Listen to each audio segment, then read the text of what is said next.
But I think the development of full artificial intelligence will spell the end of the human race.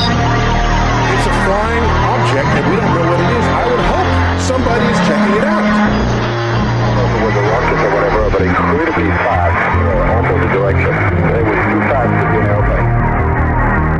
I'm glad the Pentagon is looking at this, because if it poses a threat, I want them on top. Well, the craft generates its own gravitational field. You said there's lights in the sky? The internet has become the command center for criminals and terrorists. 911, what's your emergency? I need help, please help! Aliens won't let it happen. You know, that's what we're instructed to say. Roswell, Area 51. Alien kept deep under the ground. 1, 1, 1, 0, 1, 1, 1, 0.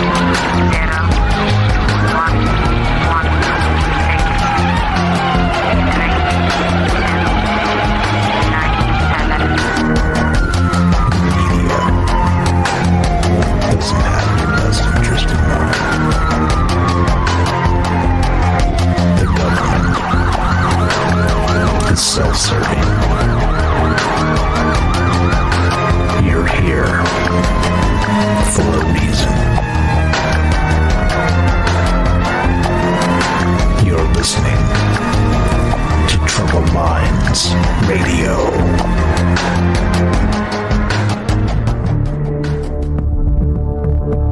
Broadcasting live from a secret bunker just off the extraterrestrial highway. Somewhere in the desert sands outside of Las Vegas. From somewhere in space-time, loosely labeled Generation X on planet Earth.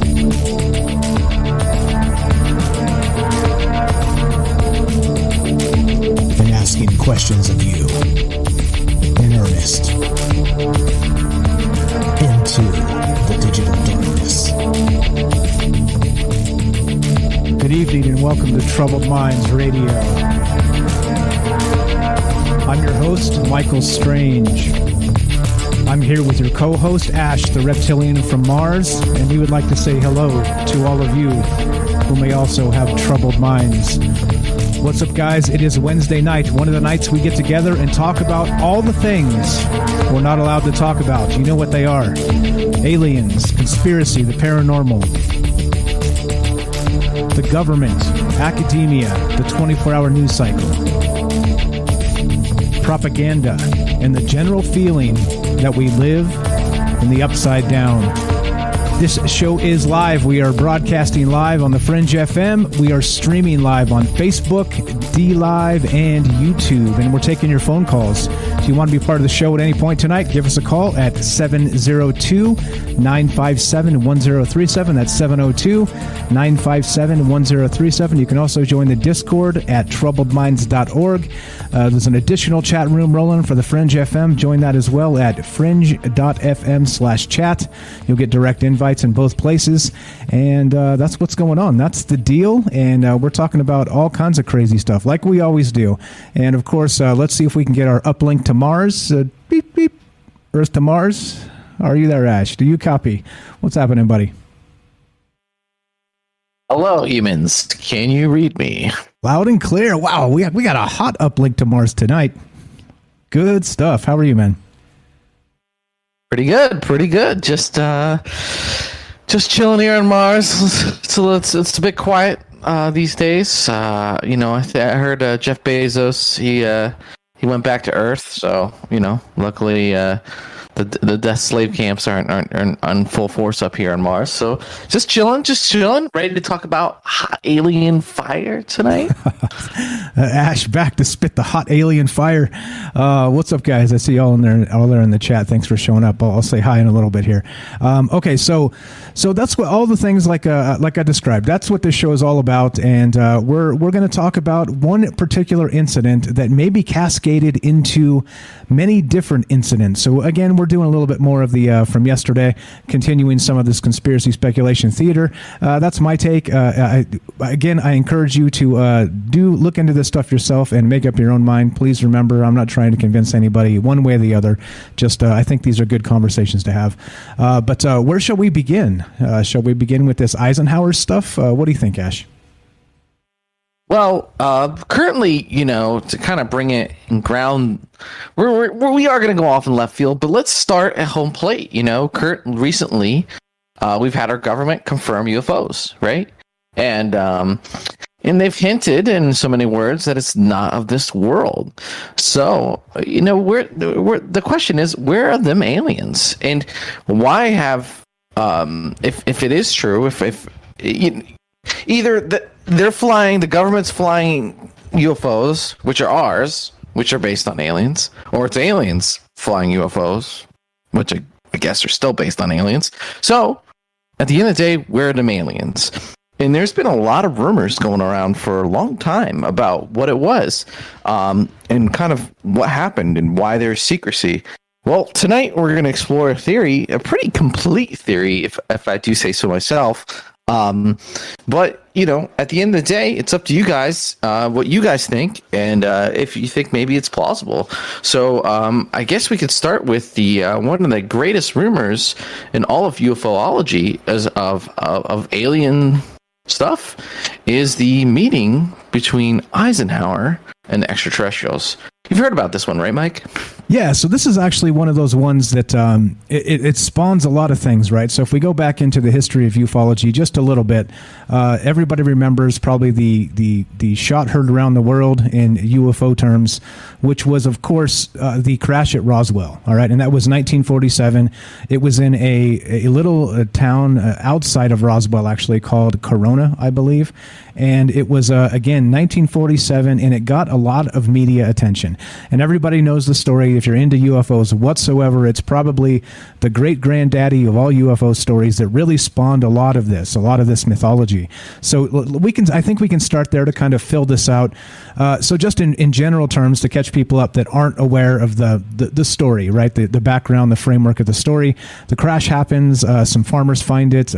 They start collecting pieces and contact. The sheriff comes by. Everybody starts freaking out, and then the military shows up. And so, of course, they clear everybody out. The military starts collecting the pieces, and the rest kind of goes down in history as one of the largest cover-ups ever, including, of course, the famous weather balloon, the metamaterial of sorts that you can crumple and it would reform its shape, like all kinds of mythology just surrounding that crash that really started pretty much ufology in general terms. But then shortly thereafter, so that was July 1947, just going off of memory here. And then in September 1947, Eisenhower actually enacted the National Security Act, okay, which meant that they were able to suddenly hide things from the public under the veil of national security, okay? So those two things happening within such close proximity of each other, it says a lot. It says a lot about the nature of the cover-up. It says a lot about the nature of whether the Roswell crash was, as some have actually stated in the past, that there were actual alien bodies like extraterrestrials. A lot of that, right? Like it's so dense, and there's people who have written books about this. There's people that have said they smuggled out these metamaterials that ended up with Art Bell and then Linda Moulton Howe, and then like the story is like the story that doesn't end, and this is all the way back in 1947. Okay, so then we have the National Security Act, and then after that we have some more of these rumors going on with 1956.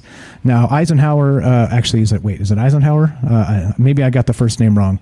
But Eisenhower is the guy in 1956 that supposedly ended up having, well, let's talk about this. Let's pull up this article. And did I miss anything there? Anything notable that might need to be added to that brief there, my good sir?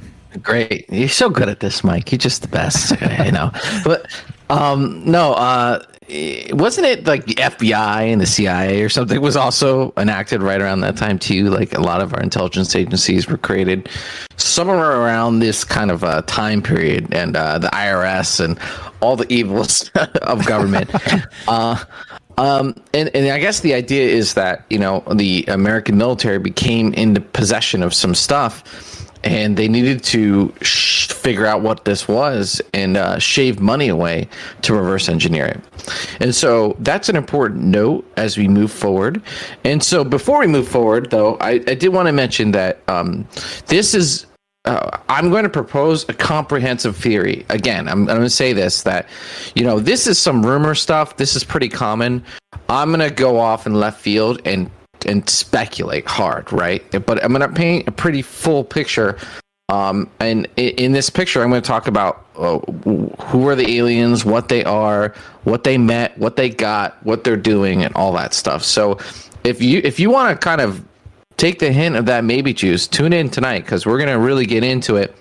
And I want to hear from you guys and say what you think. If you think this sounds right. Sounds right to me, man. I'm not 100%. I'm never 100% on anything, but this is my default theory for now.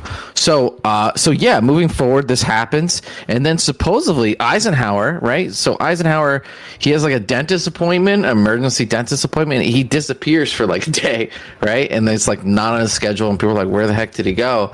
And then he comes back.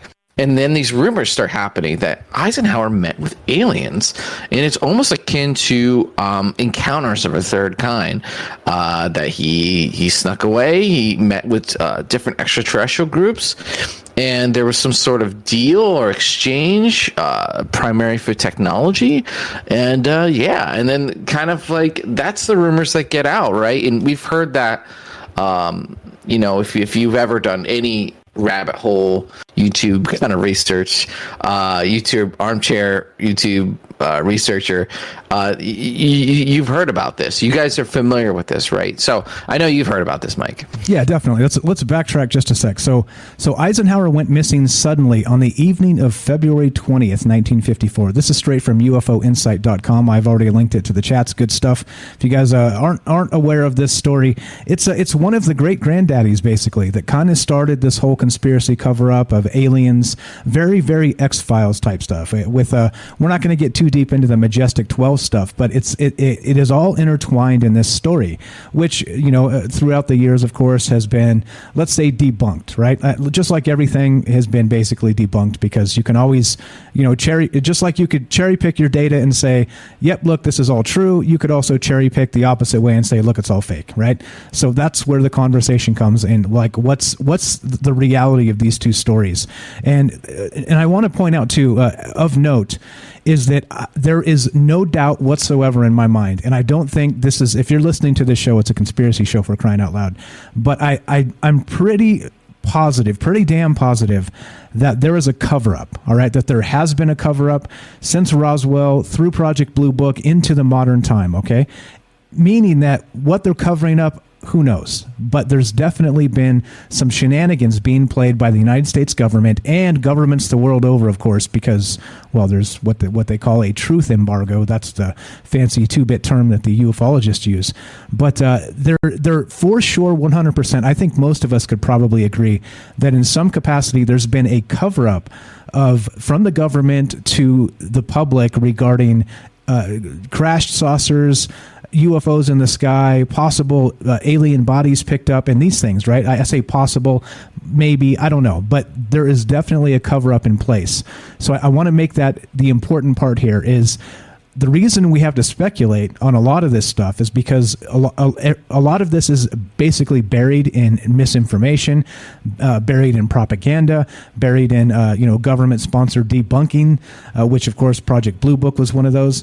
Like, there's a ton of information that kind of really just cascades over this and makes it difficult to discern the truth. And that's why, like I've always said, I think that it makes for a good conversation. So I want to point out before we start, there is for sure and continuing since 1947 to the present day an active cover-up by the government at large to keep information from getting out to the public regarding UFOs.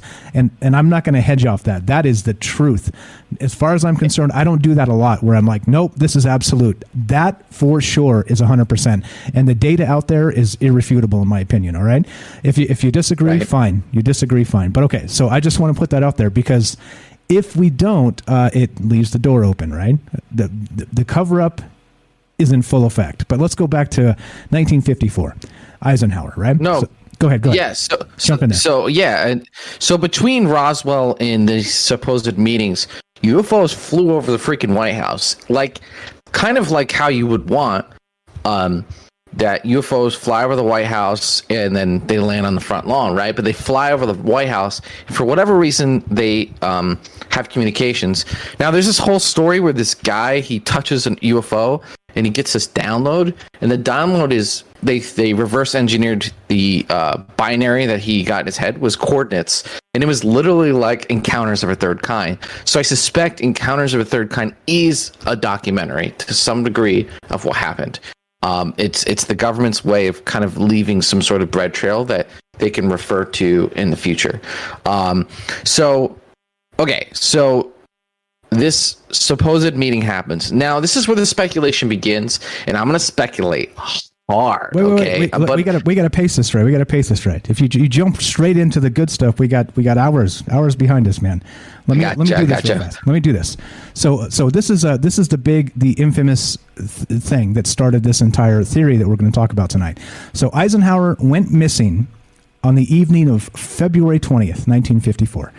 There were rumors and fears quickly circulating that he may have died, to which the official response was that the president had to undergo emergency dental work and was now recovering well. All right, so the president disappears. He's whisked away. Nobody knows what happened. Speculation is the worst may have happened, all right, in this certain situation. Now, of course, right, we've seen these things before with presidents being whisked away with all kinds of things happening, right? I mean, it's not uncommon because, of course, national security, right? If something, they get some kind of wind that something's going to happen nearby, then they'll run the president off and try and cover him up and, keep him safe. So who knows, right? But then they said, no. In reality, the president had been whisked off to an emergency, it was emergency dental work. But according to this article, and as the mythology goes, in reality, the president had been whisked off to an emergency meeting with an alien race said to be from the Pleiades star cluster. And they are often referred to as Nordics due to their blue eyes, blonde hair, and pale skin. And that's according to this one source. Again, this is UFO Insight, written by a good friend of ours who's been on the show, actually. His name is Marcus Louth. If you guys don't know this site, please give them some love as well. UFOinsight.com has a lot of fantastic stuff there. So, all right. So I think that kind of frames it a little better. There's more here, but I'm sure you got some stuff to chip in. And so just slow it down, Ash. I know you're chomping at the bit to get to the thing here, but let's just pace ourselves, buddy. Let's take our time. Well, I'd like to do the thesis. Okay, all right. So and then kind of get in the specific, because people are going to call, and you know what I'm saying. So sure, go for it. Well, I do want to make some points. You mentioned that there is a cover up, and so let's speculate. Let's fill in the blanks, because now UFOs are real, right? There's some new data. We can cross-reference it against that and come to conclusions. Why would there be a cover-up? Let's speculate. Maybe it was ours, right? And we were keeping secrets from the Soviets. Maybe it was a weather balloon. Well, that doesn't work because UFOs are real. And they're not ours, supposedly. So they're either lying then or they're lying now. It's either way, there's no truth. So there's still a cover-up, right? So again, UFOs are real. They come from somewhere. Aliens. So then, if we're not talking about secret aliens, if there's a secret, it means two things. The aliens want the secrecy, and the government wants the secrecy. They both do, which is terrifying, right? That's like a black box of what the heck is going on, right? So, and this theory encompasses it. So, okay. So here's the theory. You guys have heard parts of this. I'm going to go through it real quick, very, very little detail. Then we'll go into where it's from and all that stuff, right? So there's a lot to bite, to chew here. And it basically is that the government met with different extraterrestrial groups, okay? Some of which were somewhat benevolent. So there's three factions. There's the Galactic Federation of Worlds, which is just basically like a bunch of different alien dudes, and they don't really have a strong presence here. Then there's the Reptilians and the Orions, okay? The Reptilians and the Orions met with our government together, okay? Now, what did our government ask for? What did they want in the exchange? They wanted shiny things, like a child. They wanted equipment. They wanted technology. And what did they trade in response? So I imagine the Galactic Federation of Worlds, the rumors, they wanted us to denuclearize. They wanted this, that. And we didn't come into agreement with them, the good guys. So we came in agreement with the bad guys, which is the reptilians and the Orions. Orions kind of look like us. It's basically the Egyptians, right? That's where that faction comes from. Now, we're in speculation land, right, guys? But tell me if this doesn't sound... If you don't see this in Hollywood, if you don't see it... There's so many ways to kind of... This kind of solves every... conspiracy. And so the reptilians and the Orions met with our human government and they said, yeah, sure, we'll give you all the shiny things you want. We just want one thing. And then shortly after that, the abductions started, right? That's when the abduction phenomenon started in high gear. And it's basically the aliens wanted our genetics, which is our rightful heir to this planet for whatever reason or not. And ever since then, these two factions have worked their way into our governments and institutions, and have slowly been taking over. And that we're in a very precarious situation with this. And the government doesn't want to talk about a meeting where they agreed to let aliens abduct humans. So right off the bat, they screwed the pooch, and now they can't even talk about it, right? They can't even come clean. It's such a horrible conversation to have. So the abduction phenomenon happens. We have all that stuff. We have all these rumors of like X-Files where the government has all these extraterrestrial vehicles and stuff, right? Ooh, they're out there. Mulder's like sneaking on the base and seeing the lights. And we've been trying to reverse engineer these things ever since. And we've been in a Cold War with this faction. And this faction is looking to pretty much clamp down the Earth for their own use.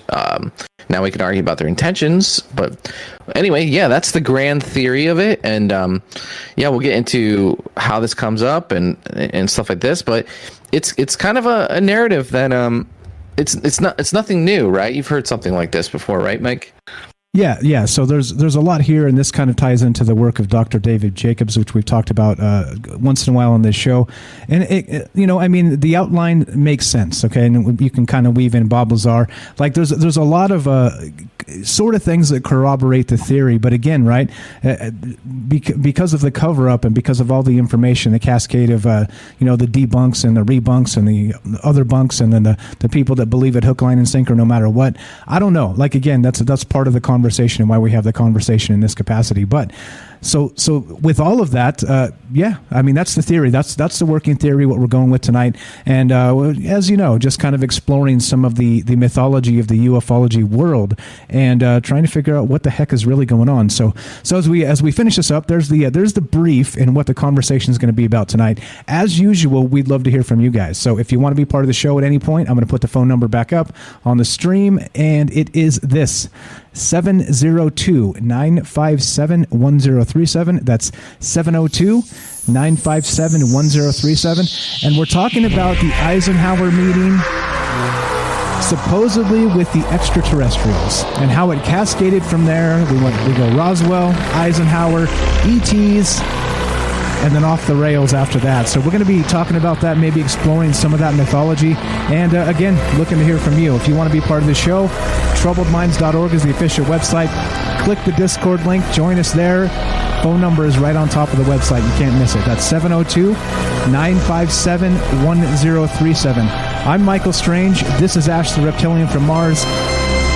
This entirety is Troubled Minds, and we'll be right back. Don't go anywhere. More after the break.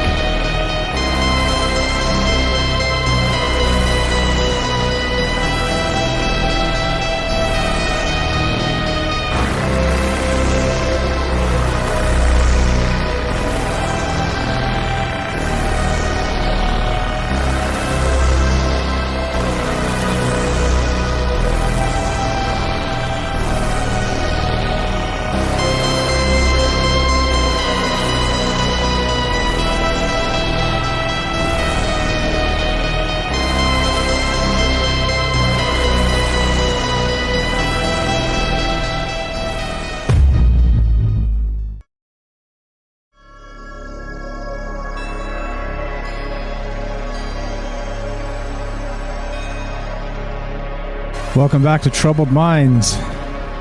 I'm your host, Michael Strange. I'm here with your co-host, Ash, the reptilian from Mars.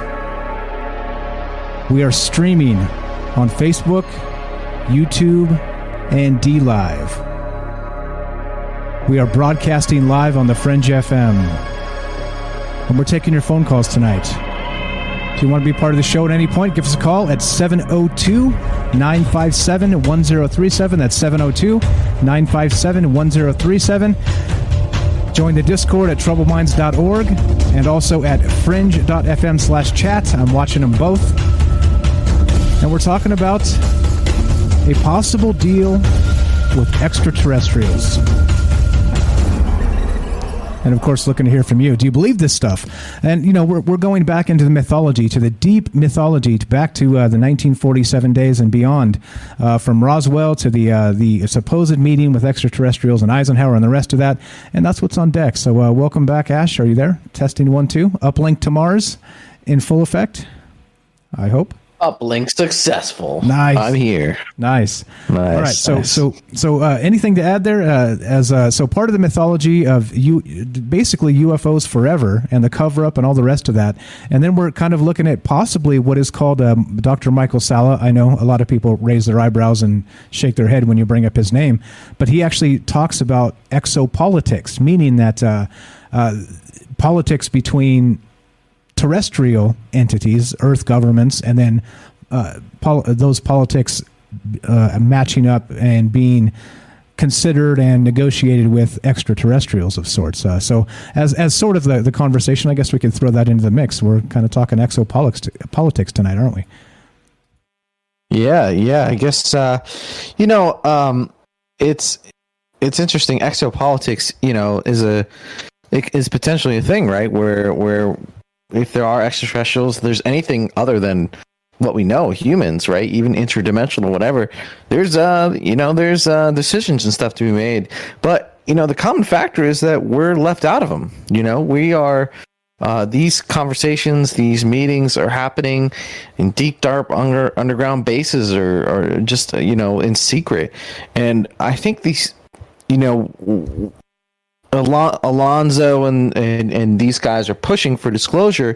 We need some sort of level of disclosure so that we can join this conversation. This conversation needs to be out in the open, because just judging by, do we really trust the elites? I'm sorry, I'm trying to. It's tough, Mike, to be on here and actually make sense, and say things that are good. But yeah, this conversation needs to come out in the open. Look at COVID. The first thing they wanted to do was lock down, ruin the economy, and just set everything on fire. It was like, 15 days to slow the spread. They weren't doing it based on data. They were shutting down certain businesses, but not Target and Walmart. It was just a nightmare, right? So if this year has taught us anything, it's that we shouldn't trust our elites with any decision. Anytime we have an open conversation, we have votes, it's better for all of us, right? And so when things happen in secret bases or we're not included in the conversation, our interests, our values aren't included in the conversations. We're not prioritized. And so, if this is true, this story is true, it's an exact model of this.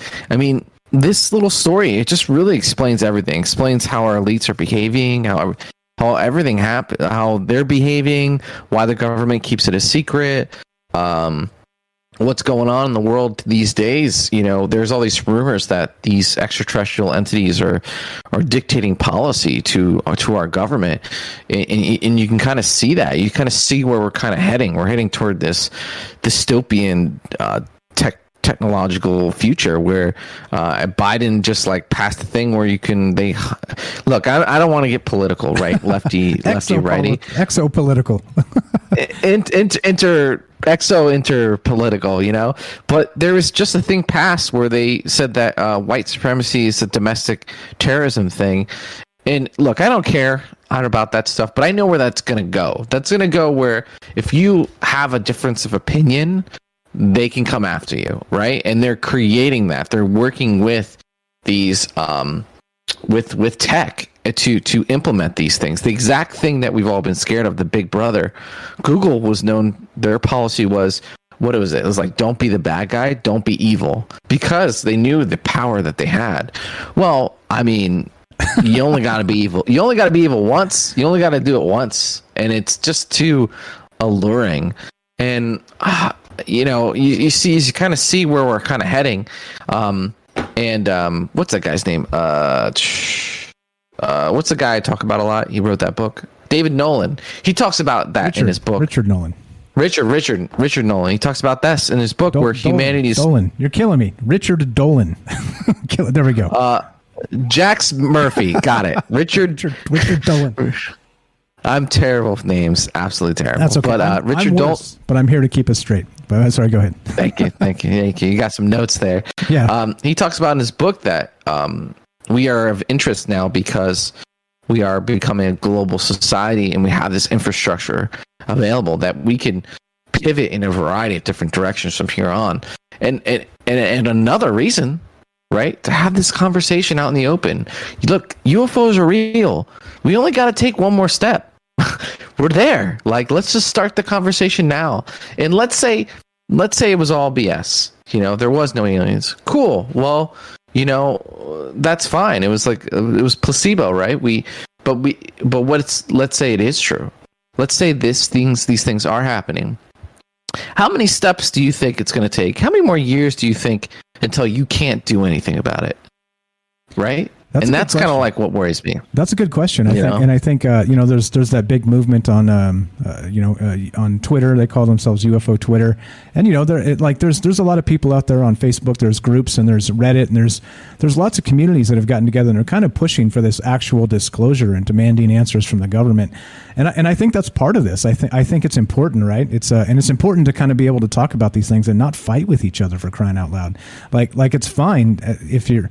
I mean, clearly nobody knows all the details. So demanding that everybody takes your account of the story as gospel, it doesn't make sense to me. It just seems like more division, right? It's like kind of like what they want us to do: fight with each other over details we couldn't possibly know the answers to. And so as a result, we're not advocates helping the cause. We're enemies and kind of causing destruction here. But let's get back to this real quick. So this whole thing started. This story starts with the Eisenhower meeting. All right. So they whisked him away. They said it was an emergency dental appointment, and then the meeting supposedly took place with extraterrestrials at a place known as Edwards Air Force Base in an empty hangar. And here we go. It depends on the source you find and where, depending on who says what. But this is kind of a general idea of what kind of happened. Although the exact details of the talks are not fully known, it appears that the Nordics were offering to help with technology, medical procedures, and advancements, and a break away from fossil fuels for clean energy. However, a deal was not reached and the meeting was abandoned, right? And does that track with what you're talking here? I'm not sure if it's the Nordics that you're referencing, but they tried to make a deal for technology, right? And trying to lose the oil, the petrodollar, the whole deal, and try and give us some sort of renewable, clean, extraterrestrial energy, right? Which, of course, would be fantastic if humanity had something like this, because, starvation the world over could be cured like that, like maybe not overnight, but it would be progress in the correct direction. And so, clearly, I think think about it in terms of if you were an actual government meeting with the extraterrestrials, I think the first logical thing to ask for would be technology, right? Like, okay, why don't you give us some of the gizmos, like what kind of stuff can you give to us that we can now maybe fly Tic Tacs in and out of the water or whatever, right? Whatever that happens to be. But okay. Right. Okay. So the meeting was set again. They were offering, these alien race, whatever it is, were offering help with technology, medical procedures, and advancements, and a breakaway from the fossil fuels for clean energy. According to the story, this is when a second alien race also made contact with Eisenhower and the leaders of the United States. Unlike the first race, however, they say, so they're using the Greys and the Nordics as the two examples. I think Ash has a different idea here, but I'll say the two different alien races. They managed to make a deal with the second alien race, okay? An abundance of technology given only to the United States in return for access to members of the population, all right? And so enter Dr. David Jacobs, and I think that probably lays some decent groundwork for the people that aren't familiar with the story to kind of continue with your theory there. Ash? Welcome to Yes. the show, my friend. Well, hey, glad to be here. Yeah, so, this theory is born from, and I want to give credit to the source. There's a variety of different pieces to the puzzle, like you mentioned, the Dr. David Jacobs. He's a professor at Temple University, and he did regression therapy on hundreds and hundreds of abductees until he kind of found like the ones that weren't crazy and a common story. And he's been trying to figure out for decades what it is. And it's kind of funny because these guys found it out. If you married that data and on all these other little stories with the Farsight group, you get the picture and it's pretty clear. It's like, oh, okay, that's what's going on. And so Farsight is it's a group led by a man named Courtney Brown, and they have developed their own method for what is called remote viewing. Remote viewing is the ability to gather data and view remotely locations without the limitations of time and space. So that means you can look in the past, you can look in the future, which is it's a little sketch looking in the future. But you can look in the past at any place in the universe and you're right there. You can also kind of look into people's minds and get a sense of what people are feeling. And so, they do a variety of different projects, like how the pyramids were made and who shot JFK. And I really recommend taking a look. They have a lot of free projects on their website. And then they also kind of have a paid service where you can kind of go in more depth. So this story comes from one of the more recent ones where they remote viewed all the meetings with extraterrestrials around that period of time. Now, they don't definitively say it was Eisenhower, but they were able to look in at the meetings literally and see like what was going on. And then also kind of read the intent of the extraterrestrials.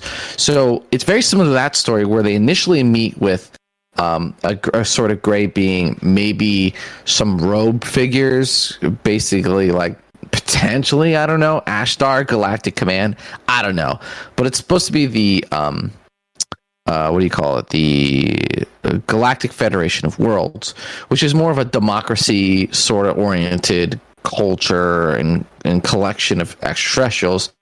And in their thing, they didn't get too specific, but they weren't able to come to an agreement. So that's pretty much follows up with what you were saying, and what the story is that they wanted us to probably do good stuff, and we wanted things to blow stuff up, and then they're like, no. And very clearly, okay, so what this group does is they hire like a dozen remote viewers. And they don't tell them what it is. They just kind of give them a very light thing, like follow group here at this coordinates. That's like the most they'll ever give anyone. And all these remote viewers came back with meetings with aliens, meetings with aliens, meetings with aliens. So it's pretty trippy. Imagine if you hired 12 people to peep on you, setting off fireworks in your backyard, and 6 of these guys got you shooting off fireworks in your yard. You're going to be like, whoa, okay. So this happens commonly with them. And so in this event, they found that the American government was seeking technology. That's the number one thing they wanted.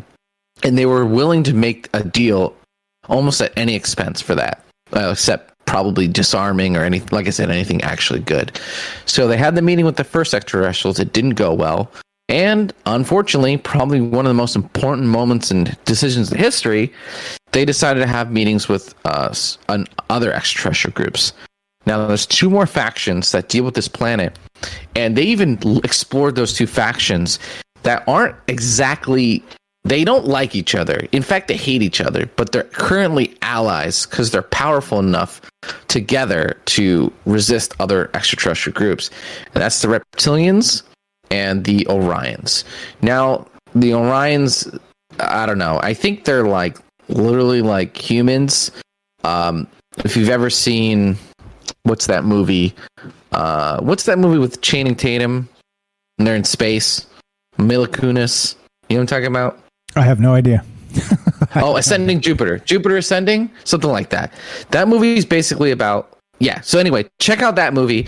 And I think that basically like a dictator, humanish kind of aliens He used to run this planet. He used to enslave humans, and we used to be worshipped as pharaohs. That's that faction. And if you can see in Hollywood that through the cults and like you'll see like a show, and Madonna's doing some Egyptian stuff. It really makes sense that we have this relationship with that group, that culture, and that they sort of rule us, right? And so there's that faction, and then there's the reptilians, and they were willing to give the technology, apparently a whole room full of it. And the government's been trying to reverse engineer it ever since, because they thought if they get the technology, they could just fight them off, right? And then that's it. They just need the tech. But in the aliens' minds, it was trash. It was trinkets. It was garbage. And that they gave them exactly what they wanted, which was access to our genetics.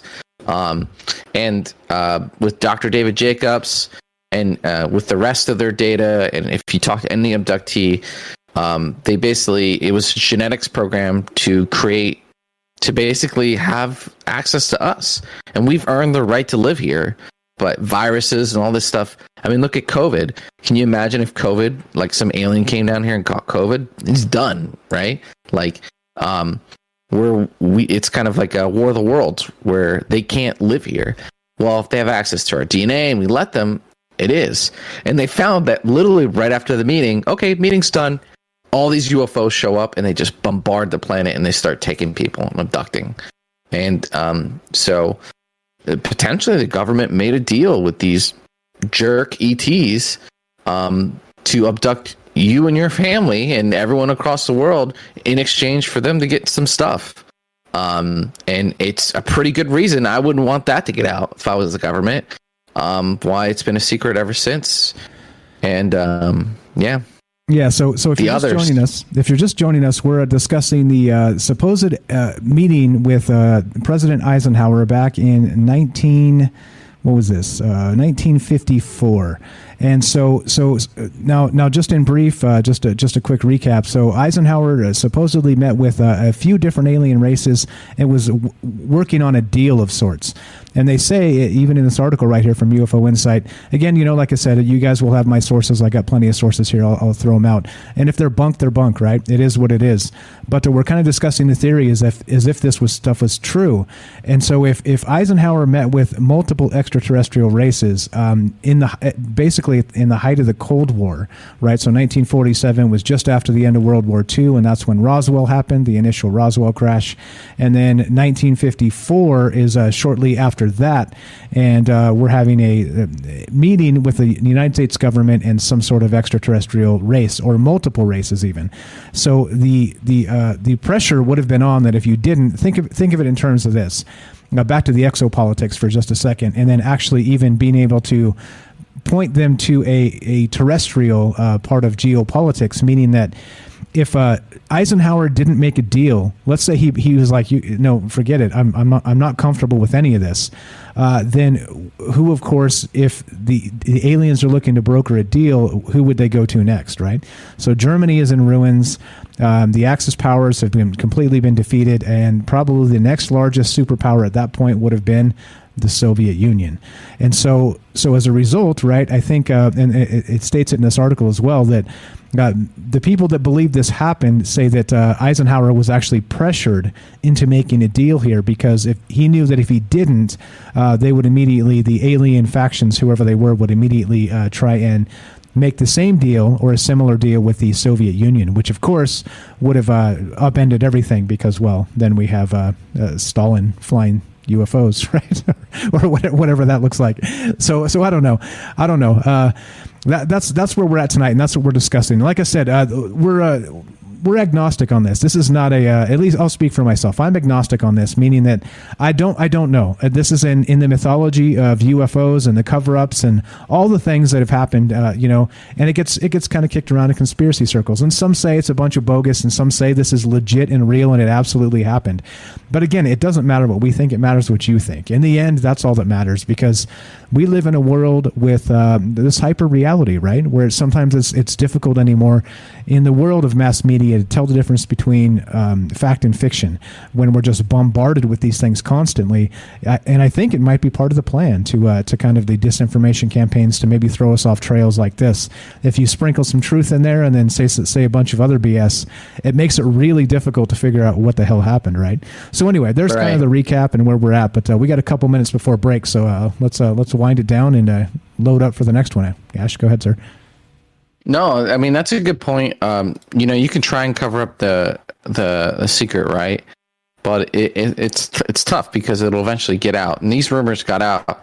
But it's better to just kind of let it get out and just flood it with more secrets and junk so people don't know what's real and what isn't. And that's been pretty effective. And I would say in these times especially, it's even worse, right? It's so nuts. You gotta fact check the fact checker, the fact check, right? I see a fact checker literally hanging out with George Soros, and I'm like, probably not gonna really take that. They hire the fact checkers. They hire them it's like when you hire a Monsanto to do some chemical analysis of your seeds. It's like, oh, all right, yeah, okay, all right, I'm sure it's legit. Go with it. Oh yeah, no, it's like hiring a person to investigate the Wuhan source from someone who has a stake at Wuhan or something. I think it was something like that. It was something ridiculous. Like someone who would want to cover it up was hired to cover it up. Same thing with JFK, right? When JFK was assassinated, the people who want to cover it up also did the investigation, which is great plan, great idea. So anyway, we're talking about did our government sell us out to the aliens? Is that what's going on? I mean, it was over 70 years ago, guys. It was crazy. And so if they met with aliens, why haven't we talked about it now? Are we in a bad situation? But maybe it's not. Maybe we are, but maybe it's not done yet. Maybe there's a chance, right? And so I think we need to be brave and have these speculative conversations, especially since UFOs are real. So we do have we're out in left field, but we're not as far out in left field as we used to be, right? So again, I'm not 100% sold on this, but man, it sounds right to me. So. But it's not about me, right? This is about you. This is about a conversation for you. So, what do you guys think? Why don't you call in? We're gonna go into it some more. We got a little more. We got some more detail here. We'll dive in. We'll explore. But yeah, what do you think? Give us a call. Tune in. And the phone number to give us a call is 702-957-1037. 702-957-1037. This is Troubled Minds. I'm Mike. We're here with our friend Ash. And we're talking about the possibility that in 1954, President Eisenhower made a deal with an extraterrestrial race. Hogwash? Legit? Somewhere in between. You tell us. Looking to hear from you. And we'll continue this conversation after the break. Don't go anywhere.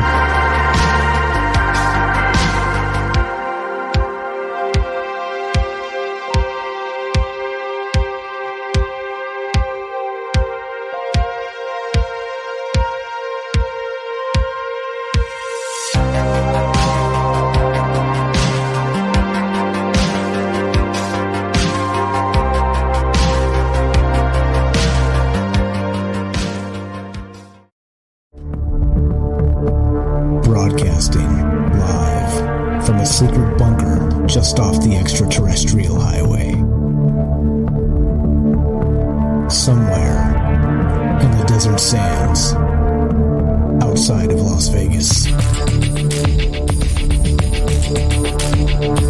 From somewhere in space-time, loosely labeled Generation X on planet Earth.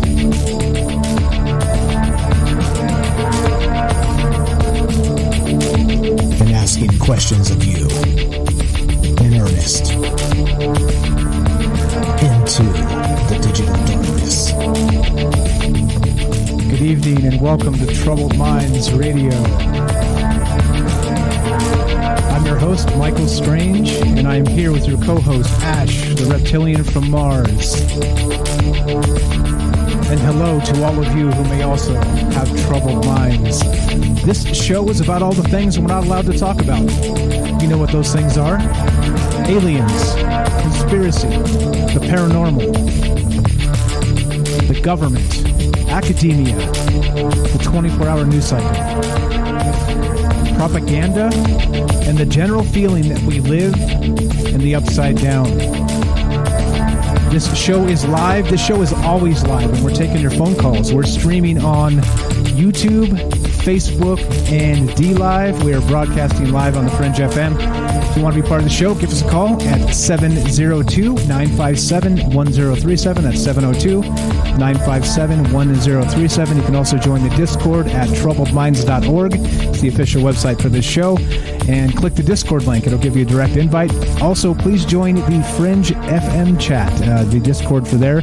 You just go to fringe.fm/chat, and that will put you right in the chat room. Easy as that. Same program, and a couple different groups of really smart people that like to discuss these things, like to free our minds and basically discuss possibilities, meaning that we like to drink the maybe juice. That's what we call it. That's a term we use on this show. And the maybe juice means that we suspend our disbelief for a moment and consider that these things are possible. And if so, then kind of take the conversation from there. So that's what we're on to tonight. That's what we're up to. And we're talking about the Eisenhower meeting with extraterrestrials in 1954. So there we go. That's what's up. And I know Ash stepped away for a sec. I don't know if he's back, but whenever he gets back, we'll tune into Mars. Earth to Mars? Earth to Mars? No problem. If you're not there. All right, cool. So we'll get a phone call. Let's go to, we are taking your calls, and that's what we're talking about. Eisenhower, the meeting with the aliens. If that's true, what also went down as part of that? So let's go to Mr. Mission Control. You're on a Troubled Minds with Mike. How are you, my friend? Hey, how you guys doing tonight? Doing pretty good. Go right ahead, sir. What's on your mind? You gotta be clear on audio. There's no whistling noise, is there? No, you're good. You sound fine. Go right ahead, sir. Okay. I just want to ascertain that I think Ash is definitely onto something the past two nights. I haven't really.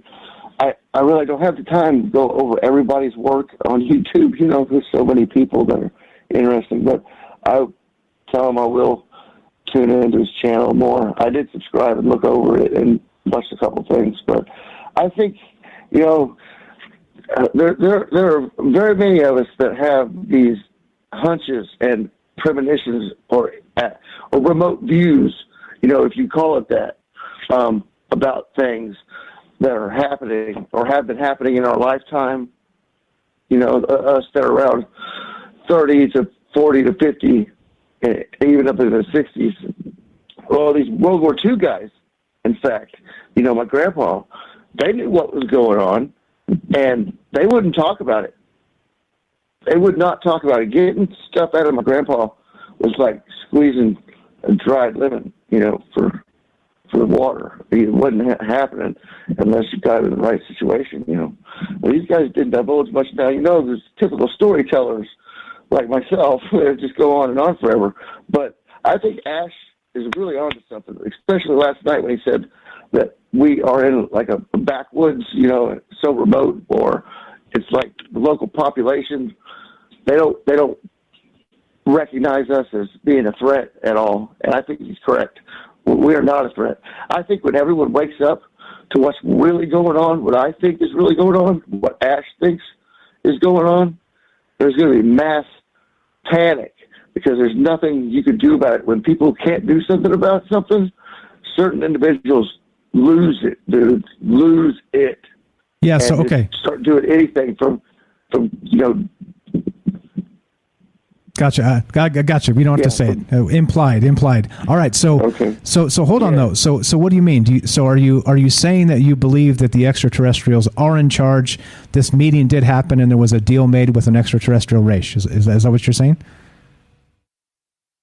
I believe so, and there's something that they couldn't do anything to us before, like when they say the devil or demons need your permission, or vampires need your permission to come into your house. You heard that, right? Yeah, Definitely. There's something to that, dude. There's something to that. There's something about humans in particular that, like, animals hunt each other, right? Well, we can't get hunted unless we give some sort of lead or permission or entice someone some certain way. And we entice, like females entice men entice females all the time without even knowing it, you know. But to do this to an extraterrestrial or an intraterrestrial, as I think they are, I think they've been here forever. But, you know, like I said, I don't think they had permission, and the only permission they have now is to tamper with our DNA. What if they made another deal with them? What with this whole COVID vaccine thing? I call it a vaccine, so the algorithm can't quote me on that. But I got you. You know, and I've come to find out that magnetic nanoparticles. The other day, that video that lady came out. Well, I did research on it. I got three videos on it up just this week on the magnetic nanoparticle research I did. And you guys go and check out that one. It's called Polymar or Polymag, and Chemicell company makes Polymag, and the Polymag is what's in the vaccine, magnetic nanoparticles, dude. And yeah, that's what the magnet challenge is. If you got the vaccine and you stick a magnet to yourself, you got magnetic nanoparticles in you. Gotcha. I've seen that. Like, I don't know. Like, I haven't looked into it myself. I've heard both sides. I pulled all the white papers and all the evidence, and it's all there, dude, in my video. And okay. YouTube can't pull it down because it's within the community guidelines. Gotcha. Okay. All right. Cool. So again, we don't have time to continue on that track because we're talking about something else. But I appreciate the call. Please follow Mr. Mission Control, guys, on YouTube. That's what he's talking about. And thanks for participating, my man. Thanks for the call. We'll talk to you soon. Okay. All right. Bye. Thanks, bro. Have a good night. There you go. Good stuff. Good call from Mr. Mission Control. And we're looking to hear from you as well. I know you heard some of that, Ash, so go ahead and respond after I read the phone number here. 702-957-1037. That's 702-957-1037. You can also join the Discord at troubledminds.org. When you give us a call, we just put you on the show. We don't screen calls or any of the rest of that. So good stuff. Fantastic first call. Appreciate that. And let's get some more, guys. What do you think about this alien meeting with Eisenhower? And do you think that a deal was made for our DNA or for allowing us to be abducted and experimented on? Who knows? But go ahead and respond to that call, Ash. Pretty good stuff. He said he thinks you're on some stuff. You're onto it, man. Yeah. Since he said, hey, I think this Ash guy's got something, I'm going to say, I think that guy's got something. I think that he's right about me being right. No, honestly, it was a great call. I actually like the way he spoke. It's very comforting or something. Like, I don't know what it is. It's like the way he spoke. I'm a big fan. But you made a really good point. Is if it happened before, why is it happening now? Or like that is a very good point. The timeline, right? And I actually was just about to kind of get into that a little bit about that with the timeline, where based on my research and what I see, there's these two factions that have that are not, look, the remote viewers said this too. They're not quite negative. They're like us, but like our government is negative, right? So it's kind of like that. It's like, would you want, if you were an alien planet, would you want the American government to freaking come there and cut a deal with you?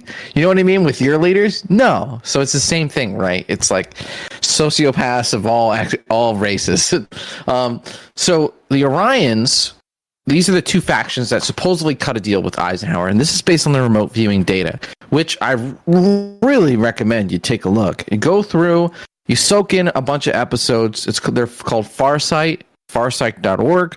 Farsight Prime, just type Farsight into YouTube. Watch some of their stuff. I mean, they've predicted the future. It's some really nutty stuff, and you absorb it all. I mean, they're either making stuff up like crazy intentionally, or this is potentially a secret power of the soul that everyone has, which has its own ramifications. And I think we should do a really deep dive episode. I am working on a my own episode for that, and this Sunday I actually picked a target for Bunny's audience, and we're going to do a reveal, and then we're going to kind of go review remote viewing and kind of get in a little bit more deep. Last Sunday I did an episode, me in my reptilian form. I'm literally, you should go watch it. It's the Bunny channel, remote viewing, Ash the Reptilian. I'm literally a reptilian. I'm a VTuber, so check that out. So anyway, is that how much time we have left? No. You're good. You're good. Continue, sir. Carry on. Oh, okay. We got plenty of time. Okay, cool. You sent me a secret number. I was like, oh, is it a code? It's code. It's a code. Yeah, if you get locked out, just say that number and you'll get let right back in.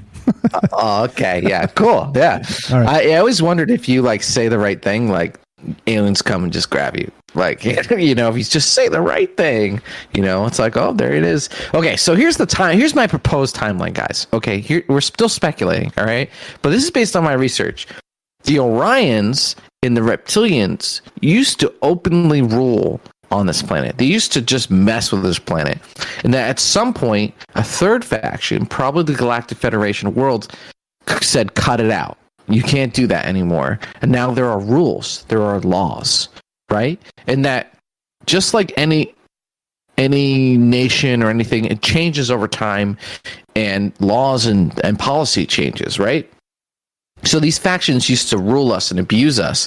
The Orions were somewhat of the Egyptians, the pharaohs, maybe even Atlantis. And I'm not saying it's all negative. I'm just saying that we were definitely lower in the tier chart of them, of the hierarchy. And the reptilians supposedly are through the church, right? The Catholic Church. That's like a big common supposed that they latched on to the Catholic Church, and that they ruled for a while, and that maybe potentially the Galactic Federation of Worlds cut them off, drove them out, set up rules, and they've been waiting in proxy ever since. And that when we started nuking, we basically opened the door for conversation where the extraterrestrials made sure they got our attention and they scheduled meetings, but that maybe nuking or destroying ourselves, it facilitated kind of like the Star Trek, what's it called, when you reach fast and light travel, now you are open, you're fair game. So the extraterrestrials come here and they immediately are prepared to strike a deal. Potentially for 1,000 years, they've been waiting to strike this deal. They strike the deal. The government negotiates with them. They leave the door wide open, and they just come in here, and they've been running amok ever since. There's all these rumors. So we have all these underground bases, and if you go all the way to the bottom of the bases, there's aliens down there doing experiments and all kinds of stuff. Behold a Pale Horse talks about this. Bill Cooper, who was killed, which, if someone's killed, it kind of validates what they were saying to me. And that basically it's same thing he was saying, which is the same thing David Icke is saying, which is the same thing that Tom DeLonge is saying, which is the same. It's literally the same thing, guys. It's all the same stuff. There's all these different alien factions, and there's a bunch of them that are kind of jerks, and they're willing to make deals with our government, and our government is stupid and just gets played. What is their end goal? It seems to have these human hybrids that retain their psychic, whatever that is, faculties, and then probably control this planet. Supposedly, we've remote viewed other planets where similar control structures are in place. And one last thing to throw in there. I don't like to stay on that topic, but the reptilians supposedly enjoy the kill. They consume humans, and so I hate getting into it, but there's millions of children that go missing every year, and maybe that's part of the requirement. And if you look at the old Egyptian pharaohs, like in Stargate, they have a bunch of like young boys around them. And maybe like these beings are somewhat human, but have found a way to live for a long time off other sources of maybe off humans, and that both these factions, the Orions and Reptilians, they look at us as sort of a resource, literally. So I mean, it's really dark stuff, and I don't want to stay on it, but it's potential, and it's another reason, another 5 reasons why the government wouldn't want to talk about it if they made a deal with these kind of dudes. And these dudes, these aliens, wouldn't want disclosure to happen. So there you go. It's crazy stuff. Yeah, so again, we're here talking about the meeting with Eisenhower and the aliens, and if some treaty was actually agreed upon, some have speculated that it's regarding experimentation on people, on our genetics, on things like this, allowing a particular amount of abductions per year type of thing, or who knows, right? Like these are the types of terms that have been discussed as part of that deal that went down. And like I said, drinking a healthy dose of the maybe juice here, and we're running with it, assuming it's true, right? And like I said, the only thing that we can really derive as the truth here is there's a cover-up in some capacity. How deep this goes, it's impossible to tell, because the government has ducked and dodged and dived and weaved and done all those things, right? Like the dodgeball, whatever that quote is. I messed it up, I'm sure. But like, it's definitely that they're being evasive about all of this. And so even now, even with the 60 180 day UFO report, the 6-month thing that's due at the end of June, and this disclosure movement, it still seems like there's a hefty dose of cover up here. And again, we'll see when that comes out. But I mean, I don't know. I think in the end, people asking questions about this stuff is good, and so that's kind of what we're here doing. Maybe assuming that meeting happened, and if so, what would be the implications? Of course, like Dr. Michael Salla says, he calls it exopolitics, and I know a lot of people laugh at him and his credibility and whatever. Right? It's fine. Like I said, the sources are the sources. You make up your mind. You decide. Some people like Corey Good. Some people like John Greenwald Jr. And they're opposite sides of the spectrum, right? Like, you decide. I'm not going to tell you who to like and who not to like. But the point is that if this is an exopolitic type situation and these deals have been made, Ash has a good point here that there's tons of people that go missing every year. And if you look at the work of, again, back to, I've got his website up here. I'll link this in a sec here. But Dr. David Jacobs, he's actually got a website called UFOabduction.com. He's done a ton of work regarding this. He's actually gone into, done these regressions, and he's got a ton of data from the past 20 plus years, where he's described alien abductions, right, and people that have actually been part of these things in a wide scale. And so his idea, which basically, again, whether you think the guy's credible or not, he's literally out there doing scientific work, right? Some people, roll your eyes and say whatever, but this is what he's been doing. This is the type of stuff that he's been working on for a long time now. And UFOabduction.com, that's Dr. David Jacobs. And so he's basically determined over the past 20 plus years of interviewing people that have had abduction experiences, alien abduction experiences, that there's a nefarious plot by the extraterrestrials, and they're coming after us, right? In some way, somehow, they're coming after us, and whether that's allowed or not, Mr. Mission Control said he doesn't think it's allowed. He thinks that they've kind of gone off the track, and they're just doing what they want now. So who knows, right? I guess it depends on the sources and who you ask, and the remote viewing and all the rest of this. We got a phone call coming in, which we'll take in a sec. But any comment on that, Ash? No, it's good. Yeah. Good stuff. I agree. I agree with everything you said. All right. Yeah, it's like again, we're speculating, right? And we're filling in the blanks, but I'm telling you, this narrative fills in all the freaking blanks, man. It's like, think of any conspiracy, like it fits in there, Bigfoot, throw Bigfoot in there. He who knows what Bigfoot, I guess it doesn't really connect, but it can still work. But it really covers a lot of bases and explains a lot of things. And again, at the end of the day, we just need to have this conversation. And that's what the Farsight guys, they've done lots of projects and lots of remote viewings, and that's the conclusion they've come to, is that disclosure just needs to happen, guys. We just need to push disclosure. I think we need to see some reptilians up on stage. Hey, we're the good guys, just like you guys, and then be like, okay. So as soon as like a reptilian shows up on TV, that's it. I think that's like the moment we need. And I think we just need to have these conversations. We need to keep pushing. You know, we need to compartmentalize the crazy theories. This is not crazy, actually. If you really logically think it out, it's not crazy. But the more abrasive theories, you can compartmentalize this. You can entertain this theory and not be a lunatic, right? And you don't see any of this in your everyday life. So you can be like, okay, have this running theory in your head, but also, you know, be in the real world where UFOs are real. Like, we are very close. We're not very far. Those things are not actually very far from each other. So anyway, let's go to the call on good stuff.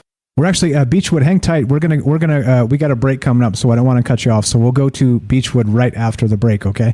I know you can hear me out there. So just hang tight. We'll get to you as soon as we finish this up. I don't want to start you and then stop you and restart you. So we'll come to you right after the break. But okay.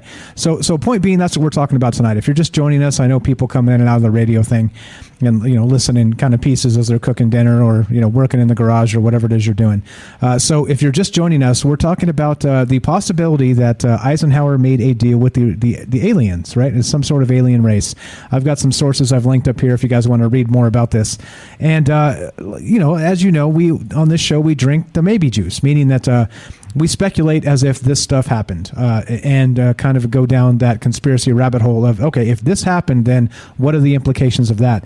And the implications here of making a deal with an extraterrestrial race of let's say, technology for genetics, human genetics or experimentation or the ability to abduct people, which is the implication here of what some of these sources are saying. I think it's disturbing. It's a disturbing thing that we're, trading people like they're cattle. Right. I think that's once you start and then I guess we can go from there. I mean, since I said cattle mutilations, I mean, we're not going to go down that rabbit hole tonight, but you see what I'm saying, right? You start treating people like cattle and trading them, and it becomes kind of a dark thing, right? So this time you drink the maybe juice, and I think after maybe the first sip, it turns a little bit sour because many people want to hear that the aliens are here and they're benevolent and they're going to save us and they're bringing good technology and all the rest of this. But I don't know. I'm not so sure about all this. So anyway, in any case, if you're listening and you want to be part of the show, this is Troubled Minds. I'm Michael Strange. I'm here with Ash the Reptilian from Mars, and we're discussing the possibilities of this meeting between Eisenhower and a treaty with the aliens. What do you guys think? You want to be part of the show? 702-957-1037. That's 702-957-1037. You can also join the Discord at troubledminds.org. Click the Discord link, get in here. Let's talk aliens and speculation and what all of this possibly means. Don't go anywhere. More Troubled Minds after the break.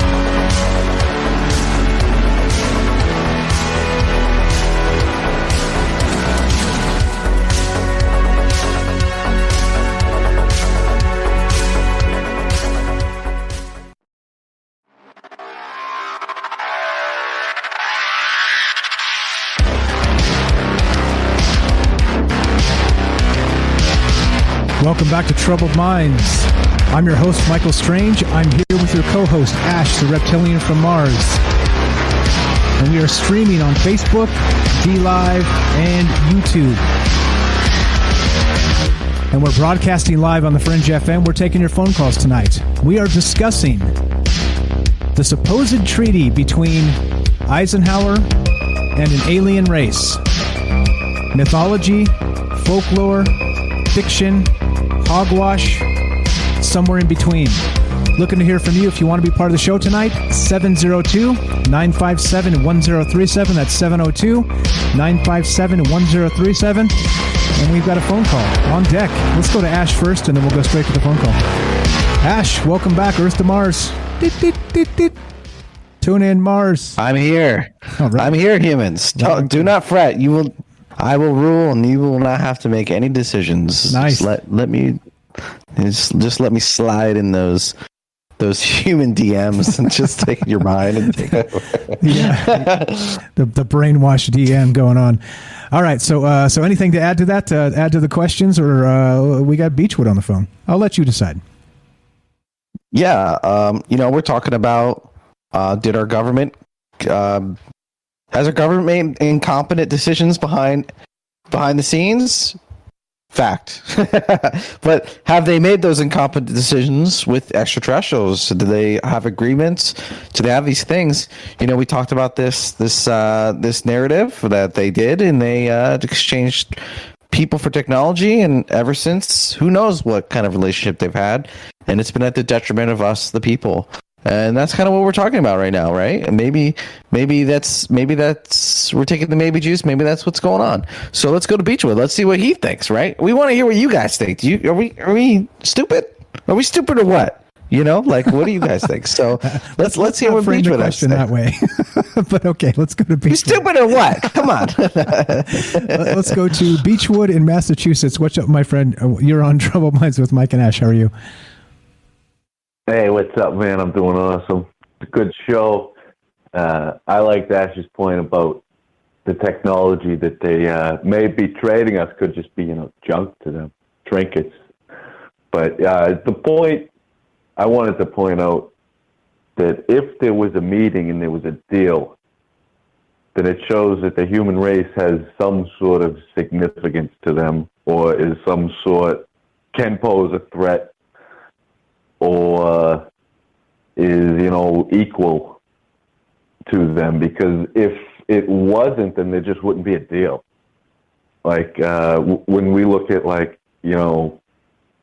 things that we harvest, animals and stuff we raise, we don't make deals with them. We just do it.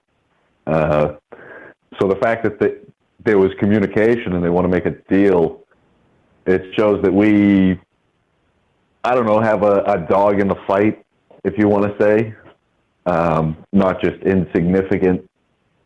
As far as what they want, it could be anything. It depends on the situation.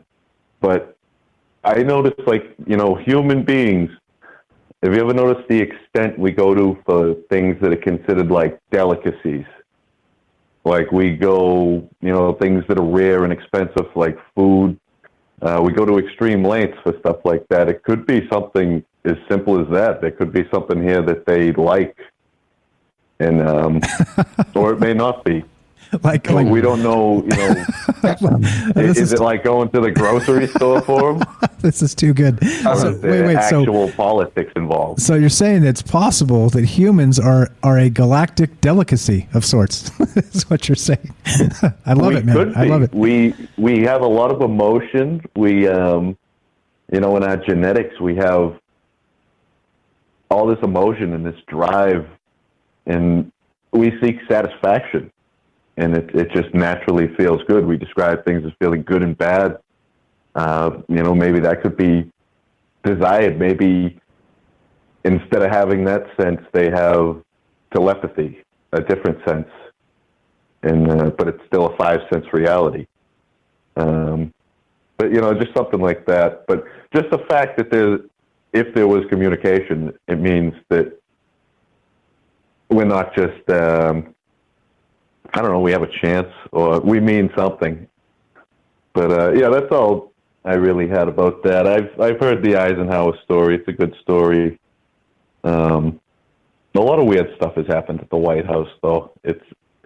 I think there's tunnels under there.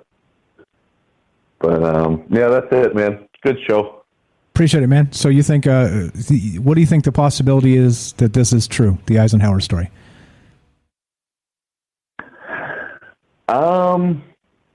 I'm going to have to go 50-50 like a lot of stuff on it. I honestly don't know enough about it, but I think there's a good possibility that I know a lot of people think this theory that all the presidents were aliens, reptilians. The reptilian one is the one that seems to stick in the public, and now there's Facebook has a lot of things with the Pleiadians, the Achurians, Lyrians, cat people that use litter boxes and stuff.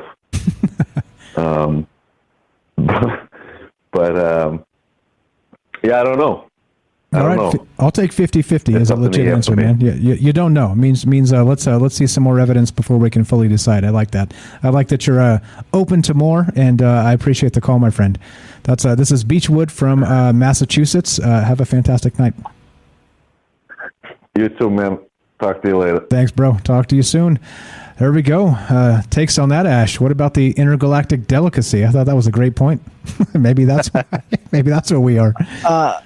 Yeah, I mean, so man, that's such a dark subject, but you kind of almost feel it in your bones. It's like maybe we are tasty. I don't know, but like eating and all that kind of stuff is a part of like life down here. You know, it's just a normal part of life, so it's not really too far-fetched to say something like that.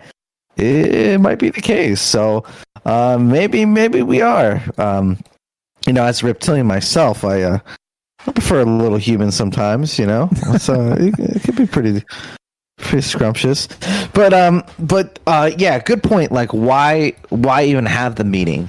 And so in a previous remote viewing, they saw that extraterrestrials influenced humans to build pyramids, right?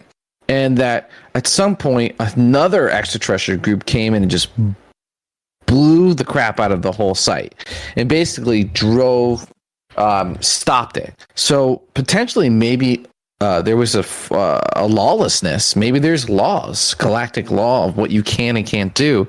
And there's competing extraterrestrial groups.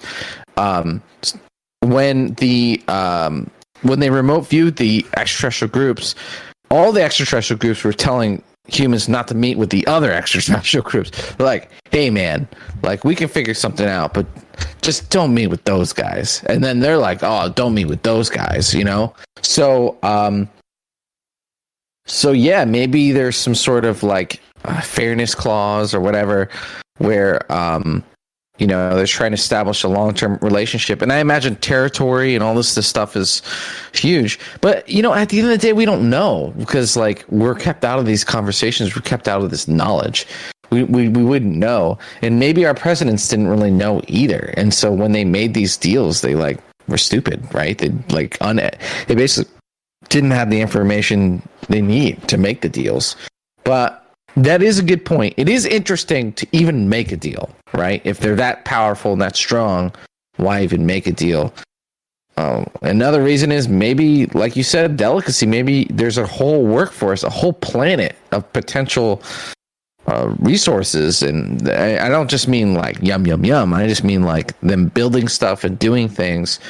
You know, they could just come here and live a Westworld life, like an awesome life. Maybe being a human is fun, like because we have a lot of emotions. A lot of these extraterrestrials supposedly don't have emotions. There was a comment in the chat that said that these hybrids that they make are autistic, meaning they're just more logical and they lack the social skills because it's not really a priority, or maybe that's kind of what the hybridization result is. They even, with a comment, went to say that Elon Musk said he has Asperger's, thus basically declaring that he is a hybrid. I don't know about that, but I'm not against it. I just don't know. But yeah, I'm sorry that maybe being humans are very emotional. It's like unique, right? It's inefficient in the grand scheme of getting things done, but maybe it's enjoyable. Imagine just being a computer. Being a computer sucks, you know? But like eating a cheeseburger is awesome. But it's also stupid, right? So right. I don't know. Yeah, maybe there's just so much we don't know. And it's been 70 years. And again, just coming back to this, and we're not a part of the conversation. So like, how could we know? We don't know. It's kind of dumb. And we really need to kind of stick together, not get divided, lefty, righty. We need to stick together on this. Okay, guys? I'm your homie. We're homies. Let's get this stuff out. Because at the end of the day, we're humans. And apparently we're delicious. So we need to stick together. There we go. So this is from strange.com, which is seems to be a fantastic website because I love the name. And this again kind of recapping what we're talking about tonight. And they're calling this the 1954 Greada Treaty, Greada. And President Eisenhower formed a treaty with the aliens at Holloman Air Force Base. And here's just a quick recap. On the 1984 Greada Treaty, the Eisenhower Eisenhower administration bypasses the U.S. Constitution to form a pact with alien races. In exchange for advanced technology, the aliens would be allowed to do experiments on livestock, minerals, and small groups of humans. With elements that would inspire the X-Files TV series, the likely event has to play with the imaginations of thousands of people. I think more than that, probably millions of people. But so I didn't know it had a name, but this website, strange.com, like I said, that's amazing. If you're going to do a domain name, you may as well do it right. And strange.com says it all.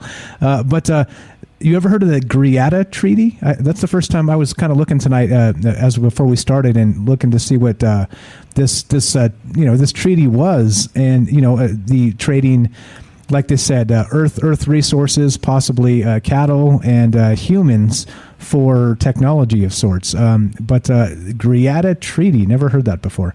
Interesting anyway. But that's what we're talking about. If you guys have a take on that, if you think it's BS, that's fine. We're here asking these questions and drinking the maybe juice. That's what we do here.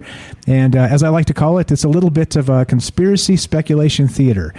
Drink some maybe juice and kind of go down these rabbit holes and discuss them as if they would be true. And including this Eisenhower meeting, if it is, it's a little bit terrifying because we have these other groups like, again, Dr. David Jacobs, that spent a ton of time with people that have been abducted and doing regressions, and he has evidence that seems to corroborate based on one abduction to the other, and these people don't know each other at all.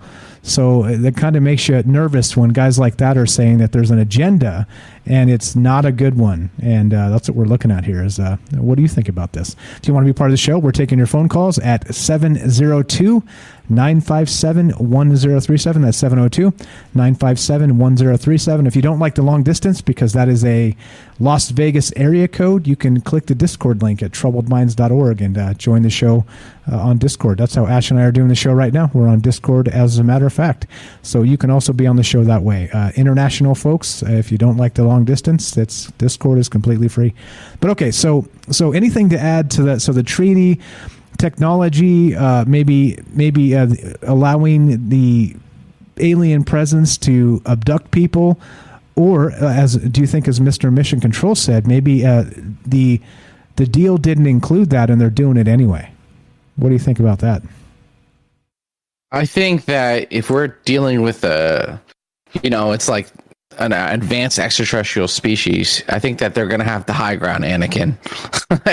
It's just, so I think that whatever deal we made, we've been outmatched, outpaced, outnegotiated, and outmaneuvered. And, without having everyone in on the conversation to keep things accountable, who knows how bad it's gotten. And that's kind of like the thing. Again, we need to have these conversations, and based on the COVID response and all that stuff and the nonsense, maybe they don't trust the public, and maybe they still don't, or maybe they're just covering their tracks.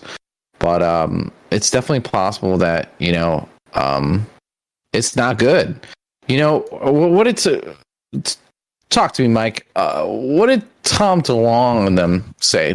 We had that. Remember that show where we had that long Reddit post about what they were saying, but they were basically saying in so many words that they're in a cold war with these others, with these beings, which would align with this kind of narrative that we're talking about. So this cold war we're in is where they're trying to maneuver around these beings, which would, again, it corroborates this story, meaning that they screwed up and then they've been trying to kind of recover ever since their footing. How does that kind of play? How does that make sense in this narrative? I think that so Tom DeLonge said an awful lot of things, right? And said that he had a couple things in particular that caught my attention, saying that the thing that brought the aliens here and why 1947 and on was so hot with UFOs since then, and not really previously, was the whole nuclear situation. We dropped the A-bombs in Japan there, and all the tests in the different places we were testing, of course, here in just outside of Vegas. Famously in the 50s, people used to come out here and watch the nuclear tests going on outside of the city, from inside the city. How safe is that, right? But I mean, he was saying things like those the nukes that were going off were knocking down UFOs from, kind of through that interdimensional space. Like the nukes were somehow able to affect them, whereas they were kind of phased into a different reality, and so they weren't able to be touched other than that. And so that's what attracted their attention. And we started accidentally knocking them out of the sky because apparently, according to him, they're all over the place, like literally everywhere. And we just can't see them most times. And so you start nuclear testing, and so you start knocking some UFOs out of the sky there. And that kind of accounts for some of the crashes that started happening, according to him, according to Tom DeLonge. I don't know. Like I said, now there's some interesting things he said, but I also don't know. It seems like he subscribes to a lot of the UFO mythology as it's a lot of it's a fact. And so, I don't know. Nobody's right about everything, so I don't want to crap on the guy too much. But he did have a lot to say regarding exactly what you mentioned there, that there's some sort of Cold War situation happening between the alien race and us somehow, and that they are trying to.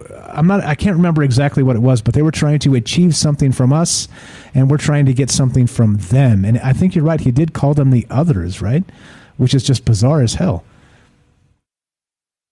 Yeah, that you would say others if there was multiple, right? If you would just say like them or whatever, others is a perfect umbrella for this narrative. If there's Orions and there's reptilians, and I've heard both of those things independent of this, that we have meetings with aliens that look like us. Some interesting notes. So hold on, I literally have some notes. I suspect that there are different factions and governments working with different extraterrestrial groups. And you see that, a lot of our politicians, you'll see they're kind of like NASCAR drivers. They'll wear like brooches and earrings and rings. And, there's like a blood ring that a lot of a certain faction would wear. And maybe they're in different cahoots with different extraterrestrials, because if an extraterrestrial presences are here, they're going to be pretty strong presence, right? Like if you ally with a third party alien faction and they're giving you stuff or helping you along, you're going to get a lot of stuff, right? So you see Hollywood, MK Ultra, all this kind of crazy stuff that you hear about could be symptoms of the same thing, where there's kind of like a Cold War that all these different extraterrestrials and our government are kind of having on this planet. Now, the Farsight did say that the Galactic Federation's of worlds, their forces, their army, military forces are not here, but they do have people here. And I think that the last 4 years with the Trump craziness and all that stuff, I think that was an exopolitical thing. I think that there was exopolitics involved in that, because you saw all these different kind of things popping up and then clamping down, and then these politicians supporting this person or doing this thing. And I think that there was there's a proxy war going on. It's a Cold War. It's the UFOs haven't started showing up and shooting each other and whatever yet.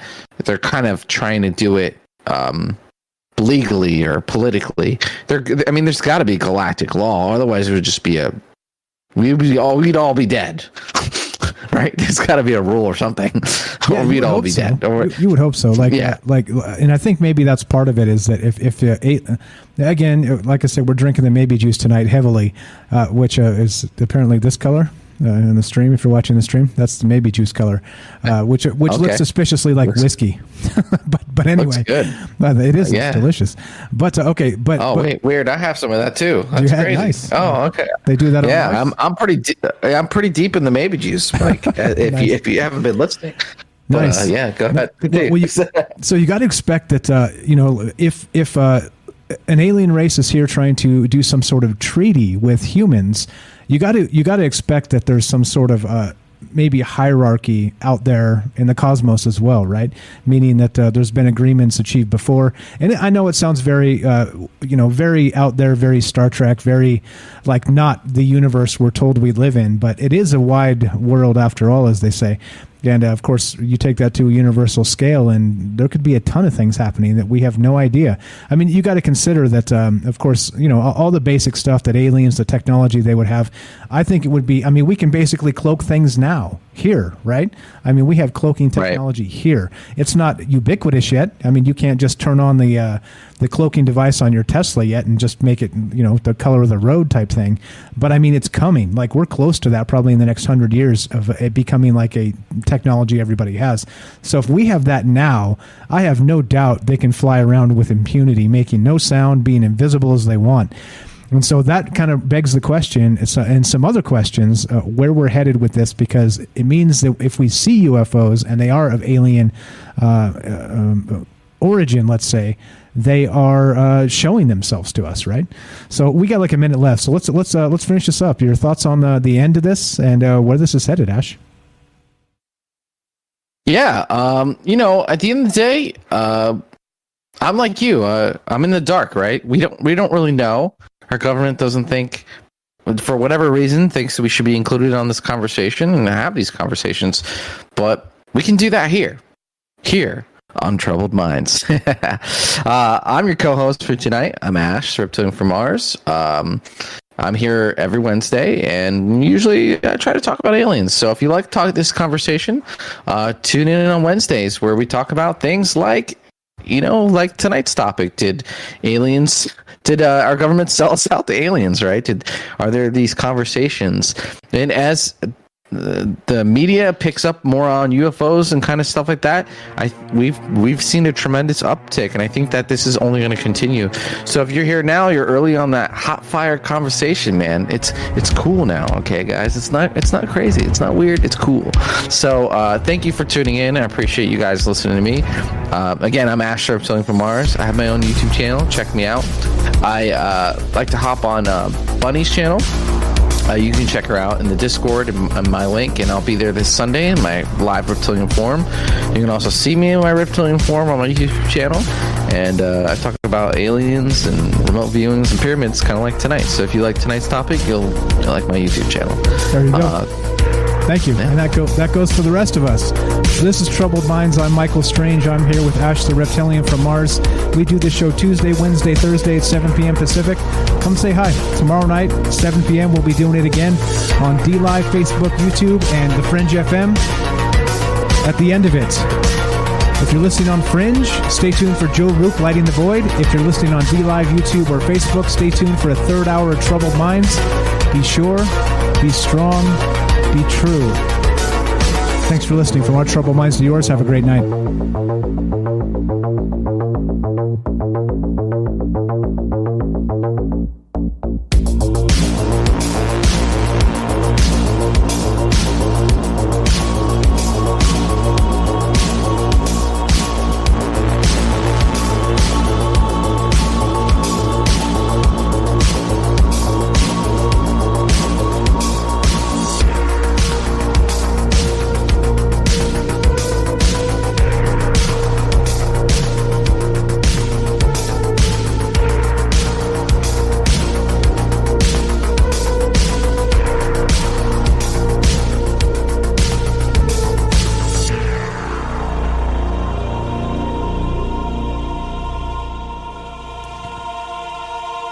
All right, so as you heard, we got one more hour coming up. We are now off of the Fringe FM, which is a digital radio station, and we have one more hour. And this is when things usually get a little freaky because, well, the maybe juice has kicked in, and so maybe becomes probably, and and we start laughing at ourselves quite a bit.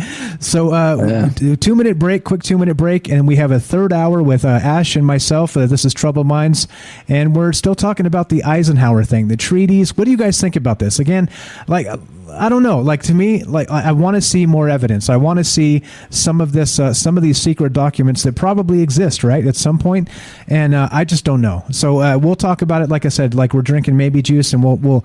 I think to consider things fully, you have to be able to consider them as true to really kind of get to the bottom of things. At least take them down the let's say experimental trail in your brain, right?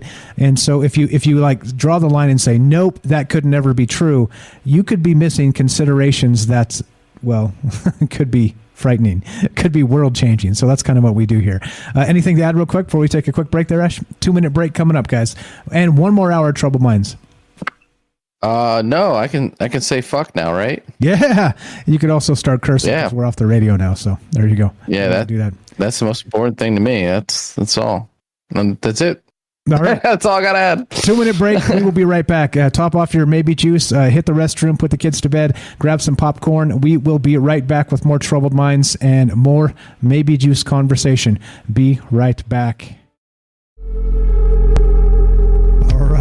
All right. Who's ready for hour 3? Who's ready for the third hour of Troubled Minds when we get crazy? This is when shit goes off the rails and we get crazy. All right. Well, welcome back to Troubled Minds. I'm Mike. We're here with Ash, the reptilian from Mars. And we're talking about all the things that we're not supposed to talk about. You know what that is. Aliens, conspiracy, the paranormal, etc. And I'll spare you the details because I said them twice already tonight. But you get the point. You drink some maybe juice. You think about the things that are kind of dismissed as mythology or folklore. And what if they're true? If they're true, the implications are enormous. And that's really what we're talking about tonight, as what we talk about many times. Many times. What's up? There you go.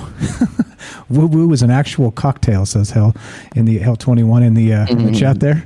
I've never heard of it. Nice. Woo-woo, an actual cocktail? Cheers, guys. I see you out there in the chat. We'll say hi to the chat in a sec. Welcome back, Ash. I see you there. Did you get your human snack or whatever you're chowing on up there? Oh, yeah. Yeah, it's a snack. It's a snack. It's just a snack. Yeah, it's just a poisonous snack Galactic running delicacy. through my blood. Yeah. Galactic delicacy. Got a human skull right here, just doing shots out of it. God. Yes, sir. So we got a couple calls here. Go ahead. Oh, we do? Oh, okay. See, I knew. People are scared of the air, man. People don't have self-control like myself. They're scared. You know, I don't trust myself, you know. So all the people calling right now don't trust themselves to not say curse words. Exactly. Right? Like, I appreciate you guys being at least being helping the show, because if we curse on the radio, right, it doesn't help our bid to become the radio gods of the world. So I appreciate that. So we got Kelly here. We got Jay on deck. We're looking to talk to you guys tonight. Nice. You want a say it again? Oh, I just said nice. Nice. 702-957-1037. That's 702-957-1037. You can click the Discord, join the conversation that way. Phone line's up, Discord's up, and we're kicking it. So shall we hear what Kelly has to say about this? Kelly, are you there? Yeah, bring him in, man. I've kind of said my piece. There's a lot of little things, like the reptilian in the meeting was wearing a human face, stuff like that I think that we should, like, there's little details that when the Farsight remote view stuff, it's like, what the heck? And there's implications to all of it. So, but yeah, we can talk about that, but let's hear what these guys have to say. Well, let's see. They're probably like, oh man, these guys are crazy. Let's hear it.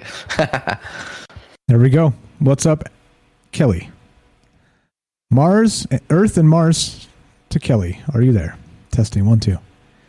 He jumped in the chat. He's muted though, so unmute yourself and you should be good because we can't hear you yet. So we'll wait. Whenever you're ready, you hop right in. But all right, so that's what we're talking about tonight. This whole this again, Holloman Air Force Base, is that what it was? I believe, yeah. Holloman Air Force Base, 1954 Greada Treaty between President Eisenhower and the aliens. Now, do you want to fill us in real quick, Ash, about the aliens and what the factions might be regarding this from what you've heard? Yeah, super common, at least in the remote viewing. Okay, guys, so I'm going to kind of speak for them, is that there are reptilians, and I believe that they work with the mantis aliens, which are basically geneticists. They're like really intelligent geneticists who are helping the hybrid program. The reptilians have, they use gray aliens, kind of like a workforce. I mean, imagine humans trying to travel through space. It sucks, right? So these gray beings are like pop in the oven workforce. Then there's the Orions, which are more human looking, potentially Anunnaki or something. Also potentially the Atlantis faction.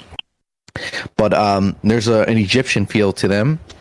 And yeah, they're humanish looking, and those two factions hate each other, but their combined military might is supposedly strong enough to kind of have a foothold here. And so they regrettably work with each other, and they have, comparison circles of the same goals, right? There's similar things that they want, which might be human children. But anyway, I don't want to get into that. But yeah, maybe that these two factions kind of work together against another faction called the Galactic Federation of Worlds, which is a conglomerate of different ETs that are more benevolent. And supposedly, the Galactic Federation is waiting for us to get our shit together, and not kind of fall for these other factions. And if the Galactic Federation of Worlds gives up, these other two factions are going to go ham on us. And that's supposedly the narrative, and that they're going to probably fight each other for us and for supremacy over this world. The remote viewing guys, again, they might be complete psychos, might be either crazy, wrong, or whatever, but I mean, look for yourself. Farsight.org, check them out. They're trying to use the remote viewing to contact extraterrestrials, exopolitics. They're participating in it, and they're trying to contact other alien factions to help liberate the planet. So I know that's pretty fucking crazy sounding, that we all have this ethereal power to go anywhere in time and space, and that they're using it to contact aliens to save the planet from lizard people. I know that sounds fucking crazy, but hey man, you don't fucking know, okay? All right. Well, you don't know. You can say I don't know, but you don't know either. So I'm pointing at you. So at the end of the day, UFOs are real. Hey, 2 years ago they freaking weren't. Right? Yeah, 2 years ago, if I talked about UFOs, I'd be a freaking loony. Now, because 60 Minutes did a stupid ass special, 60 Minutes. Oh, now it's real. Fuck you, okay? Now it's real. Kelly, welcome to the show. How are you? What's up, man? How you doing? Doing good. You sound great, man. The Discord is so much better than the phone line. It's amazing. What's on your mind tonight, my friend? Nah, just gonna call in and talk about the subject tonight. Nice. What do you think? Do you think this meeting happened with Eisenhower and the aliens? I don't. That's a good question, because I'm gonna give you a quick rundown, real quick. This is what I'll do, because at the time frame, what I do is I'm gonna look at like the whole time frame around what time, or give or take about 20, 30 years, right? You have the ending of like World War II, right? And then you have what we call, what was known as a paperclip, and then you have the Roswell Area 51, and then Eisenhower, when he gets in, he was a general, and then he gets into being presidency. He wanted to take the first army down to Area 51 to find out what was going on with all the secrets and shit, and after that, after his presidency, he talks about the military-industrial complex. Maybe that was a situation between the government and these rich people, that didn't really need the government. They could, go their own way. That's why you hear, like the breakaway society. Around that time frame, you have the space race. Kennedy was given all that information. He was taken out after a famous speech about, secret societies. Stuff like that. It's kind of within those, and you look at that, and if you really think about it, it's within a 30-year time frame, more or less. Because, all this stuff that, these stories that will, that could happen, and if you think about it, maybe that story is true, that Eisenhower did make that treaty, the Greta Treaty. Yeah, well, I think regarding so basically, if that's true, Other things we know are true. I mean, you can look at Betty and Barney Hill, Travis Walton, the Fire in the Sky story, and many other abduction phenomena that have happened that included a lot of witnesses like that Dr. David Jacobs with hundreds of people over 20 plus years of actually doing research into this. And not just him, there's a lot more people.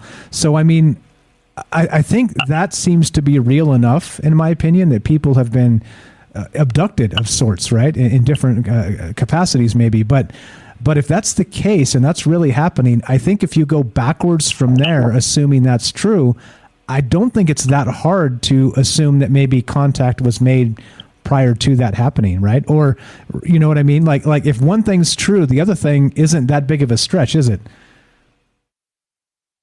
No, because, that's just something that we've been told, throughout, that part of history anyway, that the only reason why it probably popped up is because, the news local newspaper got a hold of that, and they were saying that they, flying saucer, that's what they used to call them back then, flying saucers, it was just crashed down and the Army got it.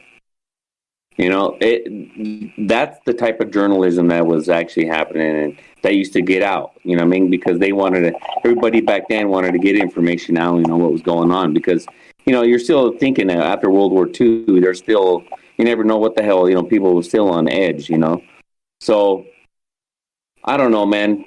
That's why I'm saying I look at that time frame and, it could have happened, because you also have, what's interesting is you also have like different things that happen that are giving warnings to us, that is saying that maybe, that you guys were talking about with Ash was,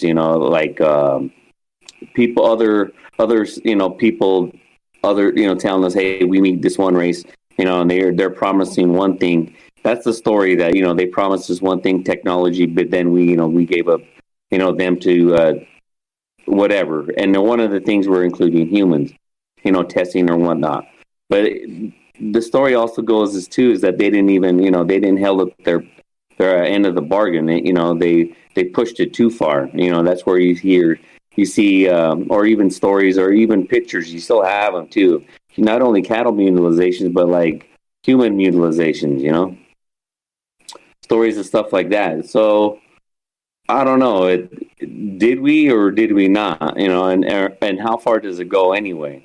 Was it the government or was it this breakaway society that did actually more or less that took on that role of like, since they have the money and the power that, that they made the decision for us, more or less. Like they live, right? Like at some point when we got outmaneuvered, our elites just kind of succumbed, right, to this faction and letting them kind of call the shots ever since. And whether it was like Eisenhower that was the meeting was the original catalyst, there is just something haunting about a movie like They Live. Something like that resonates, that's kind of like disturbing about a movie like that. And that's a good point. That's a good point. Yeah. So go ahead. No, go ahead. No, I was just gonna say. So, like, percentage-wise, I mean, this is kind of like my. Again, I'm not 100% sold on this, but this is my de facto. This is my current theory, because the remote viewing data is substantial. You could write it all off, but it really just makes everything kind of make sense. Would you bet money on this with this theory? Would you? I mean, because you're very interested in ancient alien-ish kind of like with religions and our cultures kind of interacting with the potential extraterrestrials. They could potentially be this Orion faction that we've been talking about. Kelly, I would recommend, I haven't watched it yet, but they remote viewed Ra and they saw a being literally like killing slaves with like technology. That's all I know about it. But maybe we should hop in Discord and watch that one night together and see what you think. But so as far you're very familiar with that, the Anunnaki story and all that. Does that kind of fit with the narrative? And would you lead credence to this theory?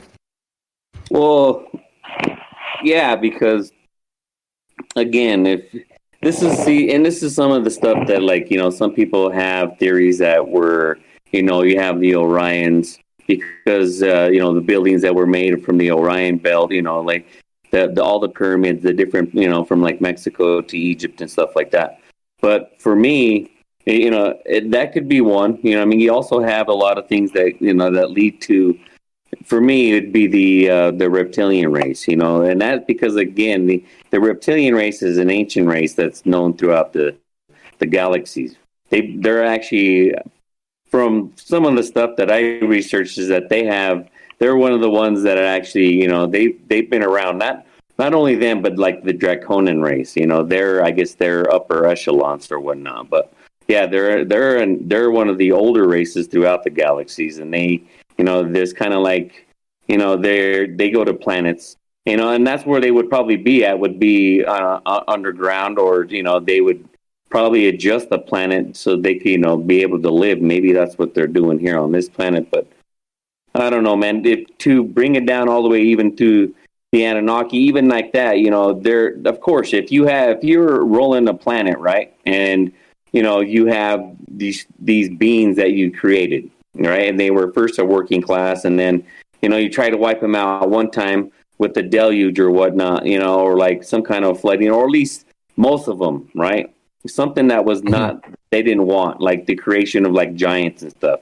That's where I think my theory on that is like that, that, they created something, and then, that was giants. Or maybe it was the, they were talking about the Igigi, right? Because there seemed to be a different, like a whole different species, if not, they say a different faction of the Anunnaki. But it's weird because when the Anunnaki, when they mated with their creation, they just more or less added more DNA, because they said that make us in their creation, or their likeness or whatnot.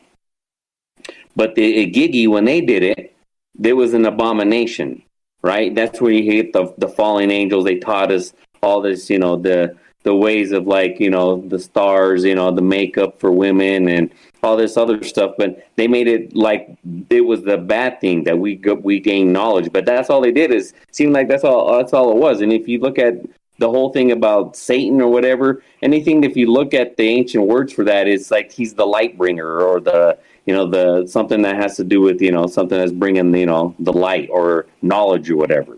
So it's like, it's weird. You bring all that stuff into, all that stuff, and that comes in all religions and all factions. But right. If you're still here, they still want power. And it's not just, the old stories of their parents, but like the generations after them. And to actually do that, for me too, is even, I follow, I follow all stories of like aliens or different type of species, because, I don't really, I lean more to the Anunnaki story, more or less. But you would have to agree that there's other species that's been here, because one of them is because we attracted them. That you guys are correct, is when we started dropping A-bombs and nuclear weapons. That gives a whole different vibrational frequencies that it sends out from this planet. That, hey, there's a war going on, and that maybe attracts somebody, right? And if that's the case, that's they find out that we're here. Like, oh, so what do we do? Do we bow down, or do we make a treaty with these people for technologies, and maybe they want something else from us? Yeah, what's interesting? That's actually a good point, and I'm like, I'm gonna forget in a few seconds here. But during the treaty, one of the remote viewers was saying the reptilian in the Orion group was meeting with the human, and the human was going in kind of somewhat almost hopeful, hoping for a mentorship type of role, and then the other beings were like, no, we're at fucking war with you. Like their mentality was like, we're here to to fuck you up. And like, that's what did he say? What was the language? We're here to hurt you. And So when they agreed to the deal, they were like, "Wow!" They couldn't believe they got such a good deal, and it would make a lot of sense. And it just seems like there's a whole lot out there. You know, we get whiffs of it. It could all be like it's hard to believe it's all bullshit. Like, right? Like all these ancient artifacts, the pyramids. It's all kind of pointing that there's a lot more out there that we just don't understand and we don't know. And we're at a severe disadvantage, you know, not knowing. And again, it comes back to the fact that, you know, we should be in on the conversation. We should be knowing. And until we do know, until we can have these conversations with some sort of education, we're kind of at the whim of the people who do. And that's kind of like life. It's like you either know or you don't. Right? It's like, do you know the guy? Do you know someone in the government? Do you not? You know, or whatever. So yeah, great points. Yeah, I don't know, man. I don't know either, Kelly, and I'm trying to figure it out too. And you read a million different things, and it's tough, but you kind of like end up leaning toward a few things. So you're leaning toward Anunnaki's story for sure. That's kind of like your. Okay. Not only that, that's where that's where I say the whole creation of like the human race and stuff. But again, there's been different different type of species that visited Earth, you know, and that's prevalent throughout history in different parts of the world. You know, it's because the stories they're not all the same. I mean, but most of the creation stories are the same. But we're talking about like different gods and different like statues and pictures and stuff that they have. They're not all the same. You know, they're all different. They're, you know, if it was all the same, which you'll find most of the majority that, you know what, if we get into this, then that's a whole different show. But like you can find different, statues and whatnot and drawings. I have a ton of information for that too. But you also look at, stuff too, again, around that time frame, 50s and 60s, you have the story of Valiant Thor, where he came, he was supposed to be from Venus or part of the, that whole, Galactic Federation. At the Galactic Federation space team, that they wanted to have us, hey, these people are giving you, that was the warning, though, he was like, these guys are, they're giving you the technology, but, you might want to watch what the hell they're doing because, right. I don't know if they knew about them or, obviously they had to have. Well, there was, do you remember those crop circles? They were highly detailed. And that was the message. There was one, an extraterrestrial being in a crop. So this is a crop circle, and he had a disc on his finger, and it was like a binary basically within the disc, and it basically said like, beware of those bearing gifts, because for so many words you're about to get fucked. but there's the galactic. Ashtar of the Galactic Command, they did a broadcast, right? And this common interjection, this like these random third parties that have been showing up more recently are saying the same thing, like, hey, like there's time, you need to like reverse course, and it just falls right in line with this kind of narrative that the government is kind of making these deals. I really feel like us in this sort of community, this family, I think we should really dogpile into this disclosure. I think we should do what we can to kind of give that as much momentum and energy as possible. Because, at the end of the day, all these conversations that we're having, they all kind of stem on this thing, if whether disclosure happens or not, right? That's kind of like, we can't have the conversation at all until it does. So, great stuff, man. Awesome. Always great. Mike, do you have anything?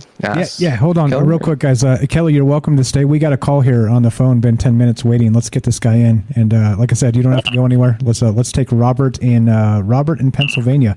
What's up, Robert? You're on Troubled Minds with Mike, Ash, and Kelly. How are you, my friend? Oh, I'm fine. Right.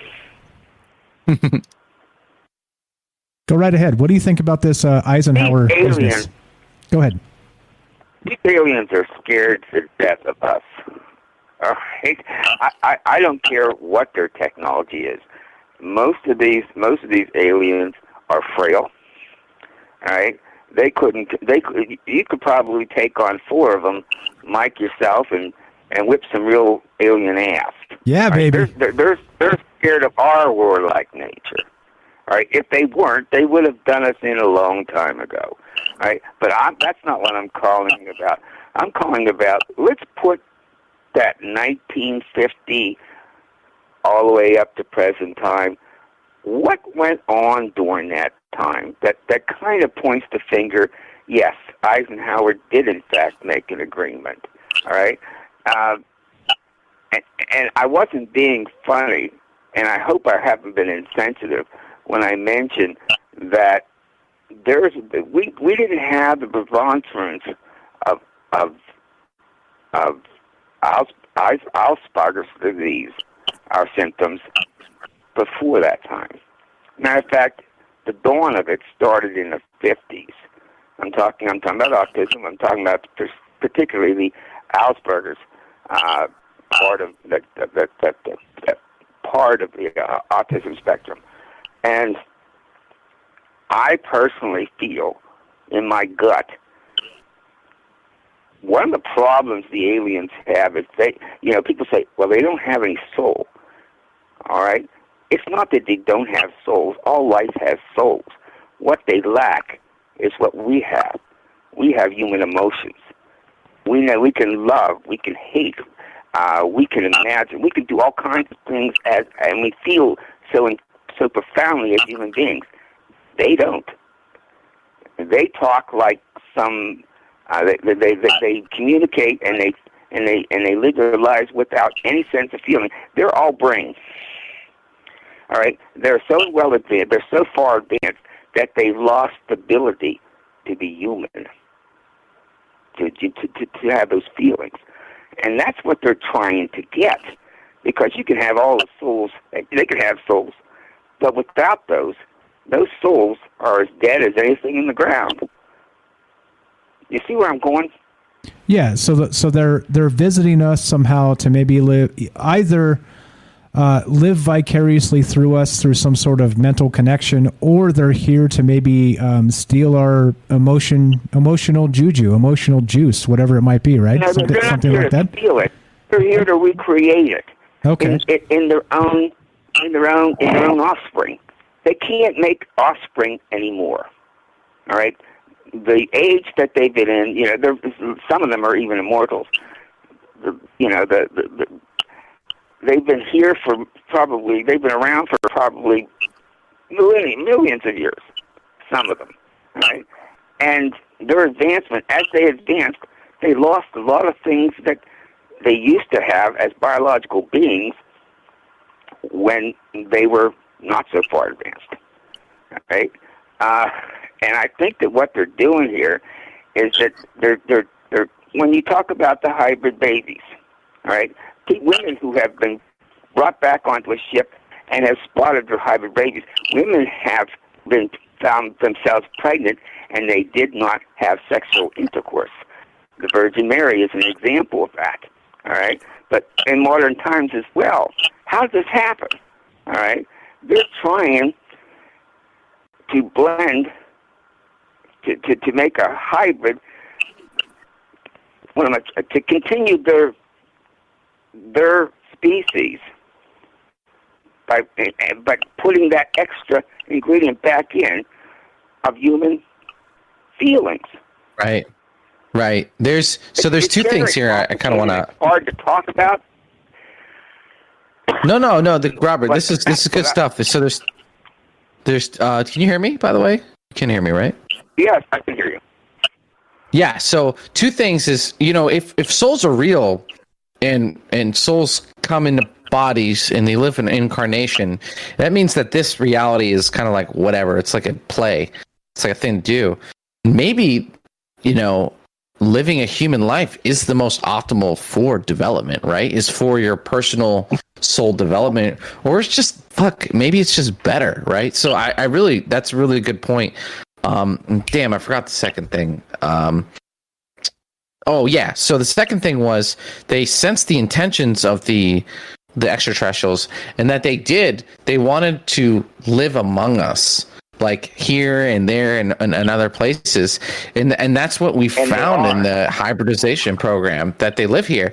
Then did you hear about this on Robert Downey Jr.'s channel on his Instagram?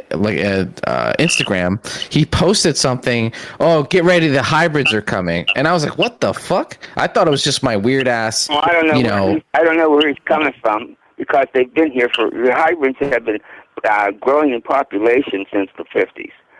I mean, he was talking about a movie. Yeah, he was talking about a movie coming out, and the movie is about a hybrid kid. It's really weird. But yeah, go ahead. I'm sorry, interrupt you. They've been impregnating our women, all right, and those mothers are raising those children, having no idea that the man they married is not the baby's father. And then they find out when the kid's about 4 or 5 years old, what the hell happened? You know, there's this wonderful little boy, or most of them are males, by the way. Wonderful little boy, and all of a sudden, at the age of 4 or 5, something turns off in him. All right? And that turn off is that part of the alien that is cold, has no feelings, are unable to get, to have human compassion. That triggers around that age. So that's what these aliens are trying to accomplish. And I'm not saying this is a fact. I'm saying this is something I've been thinking about for a long, long time. What they're trying to do is stop that. All right? They want to foster their own race with humans here on Earth, like they did back in ancient times. All right? But they want them not to have the same problems of being unable to have human feelings, because those aliens don't. They can't, because they're too advanced in the head. They're like the absent-minded professors, right? Because their intelligence and their length of time and existence has gone beyond the ability to think and feel as a person. And they haven't even have trouble relating to one another. And this is passed on to these hybrid children, and they're trying to figure a way that doesn't get triggered. And I know what I'm saying is incredibly complicated, all right, and hopefully it makes a little bit of sense here, because if anybody's trying to think that these aliens are here because they want to eat our babies, our children, that's to me is humor, all right, because they're not here to feed on us. No, I like this. I like this because if you have the option of genetics, right? So how natural selection is how things work now, right? So,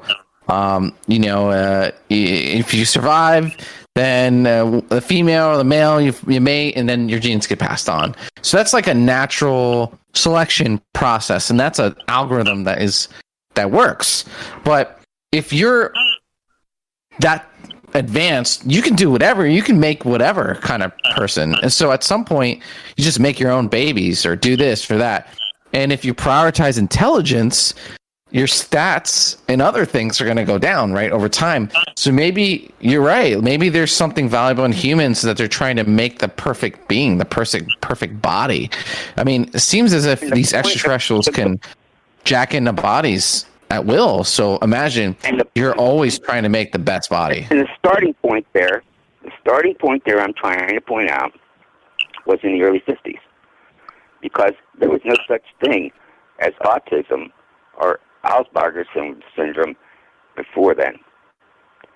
Not until the modern day UFO phenomenon. That's when it started. Do you really believe that there were autistic or kids with people with autistic symptoms that existed in the 1800s? Never hear about it. This is a modern phenomenon, all right? And now some people want to say it's vaccines, all right? And I have my own feeling about that is also tied in probably to alien experimentation, but I'm not going to go into that. What I want to do is get off, because I think I've made the points I made, and I'd rather, it's an uncomfortable conversation, all right? I think I can see that with Michael there, that he's a little bit uncomfortable with this conversation. I'm going to get away from it. But I would like to recommend a show that you might want to do in the future that I don't think you ever done. Sure. Do you ever hear of something called the Vero? No. All right. There was a guy named Richard Shaver, all right, who wrote several books. Matter of fact, he communicated with a classic science fiction, I think it was a Fate magazine back in the 40s, claiming that he entered a cave and found that there's these Vero that live underground that are responsible for a lot of what's happening in the world. They basically control humanity from that. Do you mind if I put a link in the chat? Yeah, please do. Some article. Please do.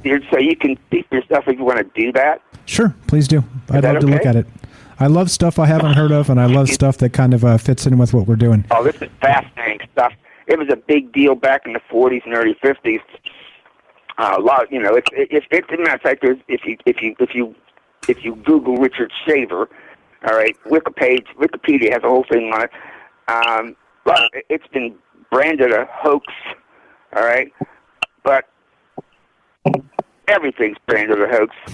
It is. I think there's something, you know, there's anything that comes along in this particular category that isn't branded a hoax, all right, until it's not a hoax anymore. Okay. All right? Send it over, my man. So Send it over. That. I appreciate it. Thank you for the call tonight. Thanks for the great ideas. Thanks for the link and the suggestion. We'll talk to you soon, okay? Have a fantastic night, my man. Okay, thanks, Mike. Bye. Thanks. Have a great night. That's Robert. We had Ash there interacting. Any take on that, Kelly? I'm sure you heard most of that because, the audio's fixed. Yay, the audio's fixed. Yeah, you know what? It was an interesting theory that he has about, you know, that the reason why they want to take over is because, you know, they want to have, you know, the human feeling.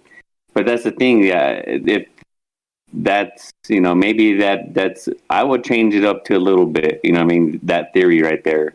It's that maybe they, you know, not to the point that they were so advanced, you know, that they lost their human ability, because who says they were human?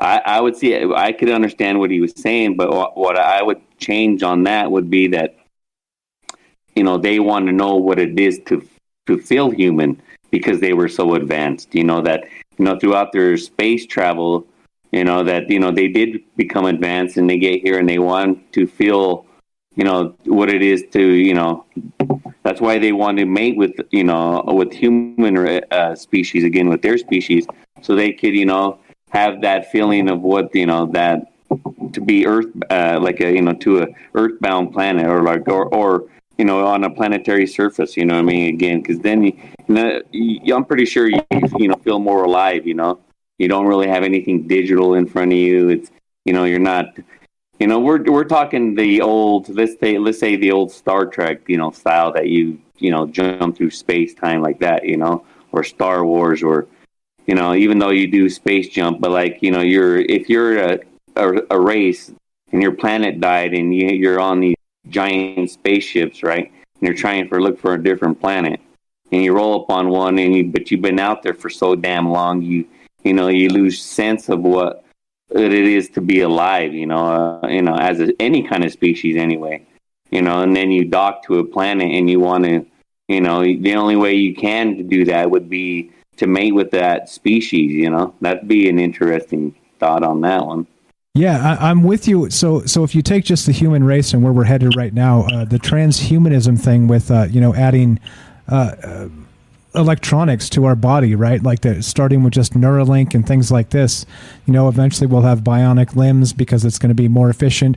Imagine like a human worker in a factory with like bionic arms that could lift like, you know, like the Incredible Hulk, right? Like just like you wouldn't need forklifts, right? You just pick up the 1,000 pounds with your bionic arms, and I you know, like those types of things are probably, within a couple hundred years of humans being like a regular thing. It's like, oh, I decided to take the plunge instead of going to college. I'm going to get bionic arms and just go kick ass in the whatever industry. I'm in the rodeo industry or whatever it is, right? But imagine 1,000 years of that, or like 1,000 generations of that. So I don't think that theory that you said, or like Robert was talking about there, is so far fetched that if we have these whatever they might be, entities that are, let's say, 1,000 generations ahead of us, they're probably going to be more machine than biological. And so as a result, I think maybe you're right with that kind of coming back to that biology of the emotion, of the the feelings, the whatever it is that we have, the thing that humans have. I think maybe it's hubris, maybe it's biased because I'm human. Fine. But I would imagine if you're like a robotic species that has mostly more machine than man, more machine than alien, that you would be interested in entities that are probably just on the cusp of becoming like you, but not quite yet. You know what I'm saying? It makes sense to me that they would be interested, because we're right there. We're probably like literally just a couple 300 years away, maybe, of everybody being outfitted with electronics, right? It's probably something like that going on. I wouldn't be surprised at all. I don't know. For me, I think, I don't even know why people want to go to the, maybe for the, I don't know, the cool factor for like robotics and stuff like that. But for me, it's all, the mind's more powerful than that anyway, than any kind of computer. That's why they're trying to make a computer to be like a mind, a human mind, right? But if we can tap into our true power, you don't even need any of that. That's what my belief is. And that's the thing that I think maybe why these species, that once we were interbred and we were made to what we are now between two species, and that's the whole stories that you find, whether it be Anunnaki or whatever other kind of race or religion that you find, that, yeah, man, I believe that, you don't even need robotics. That's what they're trying to create. But, the body breaks. Maybe, you see those stories of Science Now. Like I ran across one, I posted it on Discord, where they're saying that the body can reproduce. Like if you got your arm chopped off, you just grow another one. But we haven't tapped into the mental ability to do that. But, if you could do that, just like some lizards, they lose their tail or they lose their leg, but they grow the shit right back. They have the ability to do that. But I just think there's that old, I'm telling you, that's why I'm more interested in, that's what, like Ash was saying, I am. That's what interests me more, because if you find that, I believe it's hidden somewhere in there, in some parts, and maybe in all parts of the ancient histories, is that it's already teachings. You just gotta put that ability to work, and I believe that the body was even be, the human mind, it can, we got amazing things we could do. Yeah, for sure. Amen, for sure. brother. I mean, look, this whole topic was spawned by remote viewing. How the fuck does that even work, right? But think about how powerful that is. You can go anywhere in the universe at any time instantly with your body, with just like what you have. Like, go take a dump and you can start remote viewing. You don't need like rockets or lasers or AI. You don't need any of that shit. You could just literally you know what? I'm going to go see what Putin's doing right now. And that's, if the repercussions of this being potentially true is immense. It just changes reality and how our biological suit, I guess, interacts with it. There's supposedly it's called an ISB, which is basically like an is and biological entity, meaning your is you, your soul. That's like the language. That's like the supposed deep breakaway civilization. They already know these things, that you have a soul, which is your is, and that you are tethered or inside of your meat suit, which has millions of years of genetic memory. And the combination of these two make you like a superhero to some degree. And I've heard that humans are the technology that we have inside of us, because we could be a mix of these different extraterrestrial species that interbred with us throughout all history. There's so many stories of that you mentioned. Fuck, what are we? You know, are we like it? Are we the shit in the universe? And that these hybrid beings supposedly can do things like draw perfect circles backwards, and like do so. Maybe, you know, all of this, and this is all spawned off of Robert. God damn it, Robert! You got us all tangenting out. This is all your fault, Robert. Fucking Robert. Thanks for the call. This is all your fault, son of a bitch. No, but that maybe we are just like the religions say, gods. We are the product. We are the thing, the fucking thing. Like, we are the pinnacle of production of existence. I mean, sure, why not? Yeah, I'll take that. Yeah, great I don't know if it's true, but great comment by Tam on Facebook here. She says, I've said this before, hybridization of aliens and humans, in my opinion, must be the aliens wanting not only a human experience, but also aliens needing a soul to connect to God. And I think that's a great take on all this, maybe to kind of sew this up as a nice, beautiful conversation at the end of the night here. Good stuff, Tam. Thanks for showing up. Thanks for hanging out with us.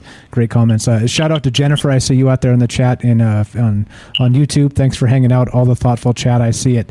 I appreciate new people coming in and being enthusiastic about these conversations. We've got a fantastic community here, and basically the only rule is don't be a dick. That's it.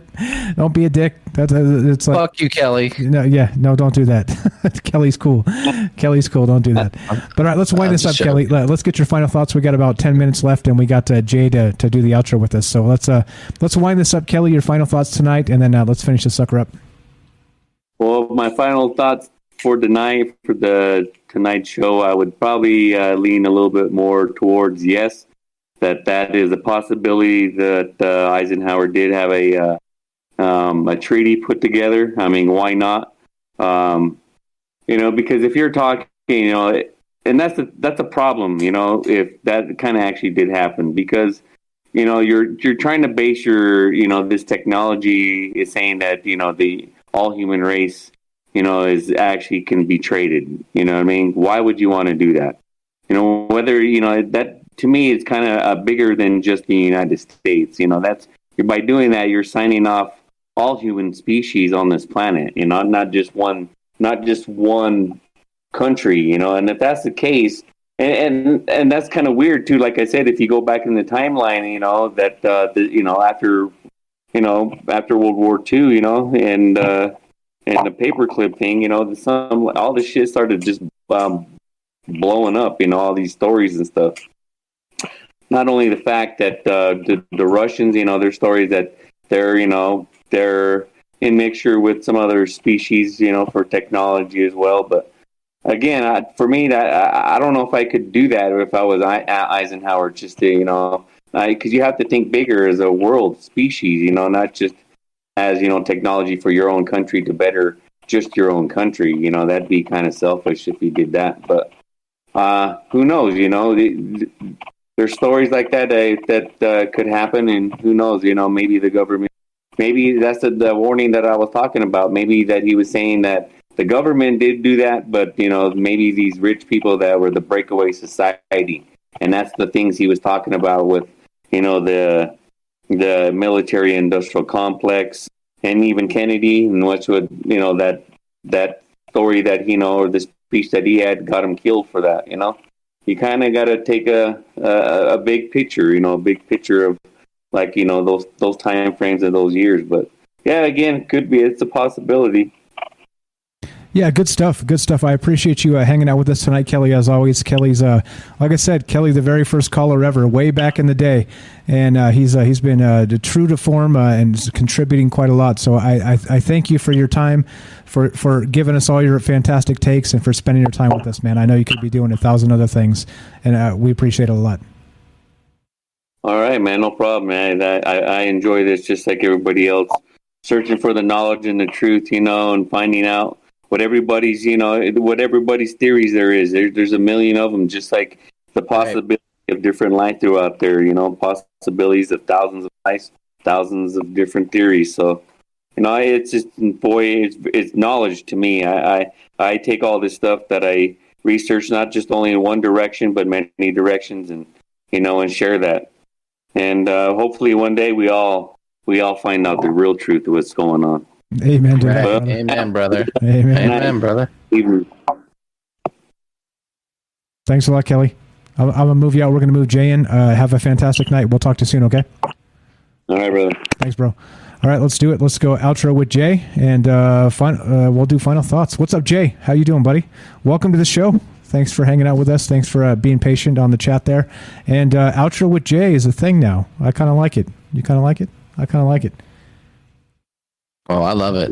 What do you think, Jay? What's up, buddy? About everything that's been going on today, I was listening to you when I was talking to my dad and stuff like that in the first hour and stuff like that. What does your dad think? He still won't talk about it. Nah, he was huh? he was a firefighter for 33 years for the Air Force, and he'll give me like a little boot in the derriere down the road to start thinking about one thing. And I talk to you guys about it, and it's like, wow, that's really putting scrambled eggs in the noggin. It's just wait, like he knows something, or I know he's seen stuff. I mean, him and my mom both admitted to the fact that they saw a UFO when they were driving home from the base one day.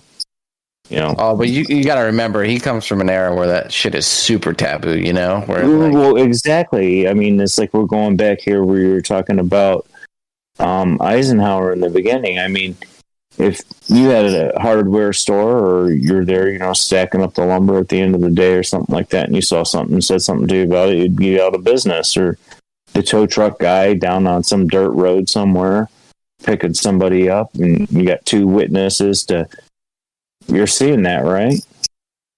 Well, now you're out of business. Nobody wants to talk to you. The whole disclosure thing that's coming, that really bugs me is, and all those blacked out magic marker parts that they did over the typewriter thing back in the day. How many people's lives were ruined because shut up or we're going to give you a long walk in the woods or something, I mean, or like destroy your business or threaten your family or all kinds of things. Like this was the reality back in the day. Like, you think give your firstborn to the people coming down for the blood money, for the cell phone technology, Yeah, it's hard to say. I mean, that's all this is hard to say, especially going back because most of us are of the younger variety, and it was a different time. Things operated differently back then, so I get it. I understand. Like if anybody had grandparents that fought in World War II, like how many of them, honestly, how many of your grandparents that were mine did? You know what they ever told me about World War II? Not a fucking word. You know why? Because that's just traumatic as hell. Like it's you're from a generation where like you held your trauma inside. You're not trying to like relive horrific incidents over and over again, right? Like you bury that. And so like we were children, of course, before my grandparents passed away. I only have one left now. But you see my point. It's like they held it close. It wasn't. You don't share these things because you don't need to know that. Yeah. You don't need to know what we did over there. Why would you need to know that? Yeah. What we did over there was horrible. Yeah. Exactly. There was what they were doing was more horrible. What we were doing, but lesser of two evils, I suppose. Killing people is horrific, no matter how you slice it. Period. Be nice about it. It's one of the things that I was a Boy Scout leader for a long time. Hunting merit badges and all those things, shotgun, rifle, and all. But if you're going to kill something, at least be nice about it. If the wife comes out and says, "There's a spider in the bathtub, you got to kill it," and you go in there and hand it the flip flop, and he's flopping around a little bit, give him the quick second whap, man. Put him out of his misery. if you're going to kill something, be nice about it. You know, it's just, I don't know. Jay, that reminds me, I actually had I was putting rocks in a pond. I was like decorating a pond, and there was a spider on the rock when I put it in, and I'm looking at the spider. He's just chilling. He's like underwater, just chilling. Dude, I don't even think he knew he was underwater. Yeah, I was like, fuck. No, I was like, fuck. Dude, I don't know what the spider is doing. So then I had to go get a net and then get the spider. And it took me like 15 minutes. We caught the spider. And then it's like huge. And I'm like, oh shit. And I'm like trying to figure it out. And eventually got it out in the woods. And it was just 15 minutes to try and get this thing to survive that I'm like, don't even want to get near. But yeah, there's something about that, right? Like about just being a human, you know, and being a good person. So, well, just be nice about it. I mean, that's all, you know. I mean, I work on old houses, man. There's been times where I pulled out my, 24-ounce framing hammer and smacked one of them. That dude's going to eat me. You know? Well, damn, I'm going to hit you with a hammer. You know? There's good types, there's bad types. Like I see a brown recluse, I'm not going to, there's no mercy there. Yeah, like you're getting a hammer, dude. Hell yeah. So funny you guys are saying this. I mentioned this earlier on one of the breaks. We had a baby bird in the backyard today, fell out of a nest. And I was kind of doing my business today in the house, doing this, doing that, the other thing, getting ready for the show. And I kept hearing this bird screaming, right? And you know how it's spraying in like the baby birds, or, there's just noise all the time. So I didn't think anything of it. Afternoon comes, it's about maybe 5 p.m. Mrs. Strange is coming home. I look at the out back, and there's this baby bird just chilling in the backyard. I'm like, what? And so it became this calamity just before the show to try and figure out what to do with this baby bird, right? The cats are going to get him or some shit. But the nest clearly was right above where he was laying there, and he was screaming all day. And it never clicked in my brain that, that it might have been like a scream for help. But anyway, so we got him in a box. He's up back in the tree, and the mother bird right now has, in the past hour or two, Mrs. Strange has been monitoring the situation. The mother bird has now come back to our little box we put him in on top of the fence, which we weighed down with rocks so it won't fall off. And she's trying to save this baby bird. He was out in the sun all day. Like, he might just die of heat exhaustion. We brought him in the air conditioner for like 10 or 15 minutes and then he started moving. He started moving around and started chirping and shit. But he can't fly. He's like literally probably days away from flying. He's just big enough where he can move around, but not quite big enough where he can fly. Eyedropper with some water. I don't know. What do you have for soil out there? You have grass? I mean, you're in Arizona, right? No grass. You got sand, backyard. Yeah, no. It's so you got no worms. It's all dirt. But anyway, he's back up there, and the mother is back with him. She'll feed him. She's going to feed him. So I'm going to maybe a bowl of water. Everything's good. Yeah, I did. I tried to give him water. He was probably too shell shocked and scared to death of me to touch it. But I tried to put some. I didn't touch him. I didn't want to put my scent on him or anything. But anyway, just kind of. That's how we're going to be with the aliens. The aliens are going to come to us, and that's how we're going to be with them. It's like, oh my god, what the hell is this? Yeah. Well, just kind of point being funny. You bring up the spiders, and this thing happened in the backyard today. So anyway, I'll go check on this, and hopefully, he's days away from flying. He's kind of big for a baby. He's got the feathers, and you see him forming, but he doesn't know how to fly yet. The second he can fly, he's going to be good. But anyway, just those types of things. Like I could be like, fuck it, the cats are going to eat him. Like not care.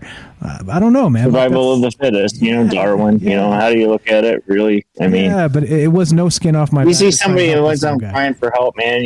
I'll give you a box and kitchen towel and a glass of water, and exactly. I'll even run down to the pet store and buy you some mealworms. Just point being, it pat you on the ass, pick you up, and sometimes a little thing goes a long way. I don't know. I hope he makes it. Anyway, just to kind of back to the Ash's spider story and what you guys were talking about. Anyway, let's wrap this up, Jay. What do you think? Eisenhower the aliens? Yay or nay? Yeah, money's heading. I'm a gambler. I'll bet on him. He did it. Bought the Dogecoin. 47 cents down now on my investment. I got screwed up with Dogecoin too. I expected. I'm only 47 cents down. I've been watching D&D there. Just keeping up with them and stuff. And it's like I'm holding on, but it's not looking good. Okay, all good. All right. So your money is on Eisenhower did it. We made a deal with the aliens, and it was probably a bad deal. Do you think? it's probably not going to end up good. You know, I mean, when you start trading, that's like against what you're doing. You know what I mean? You start thinking about that. What Ash was saying earlier, missing children is. I'll leave it at that, and we'll leave out, you know, lobbyists and laws and everything else like that are going on. But probably best. I don't want to throw us in there. You know, I love the conversations. I mean, it's great to talk about these things and think about them and hear everybody's different take on it. But the SG, the Stargate thing that he was talking, where MacGyver was the chief, the goings on, and they had the lizards that were living in the people.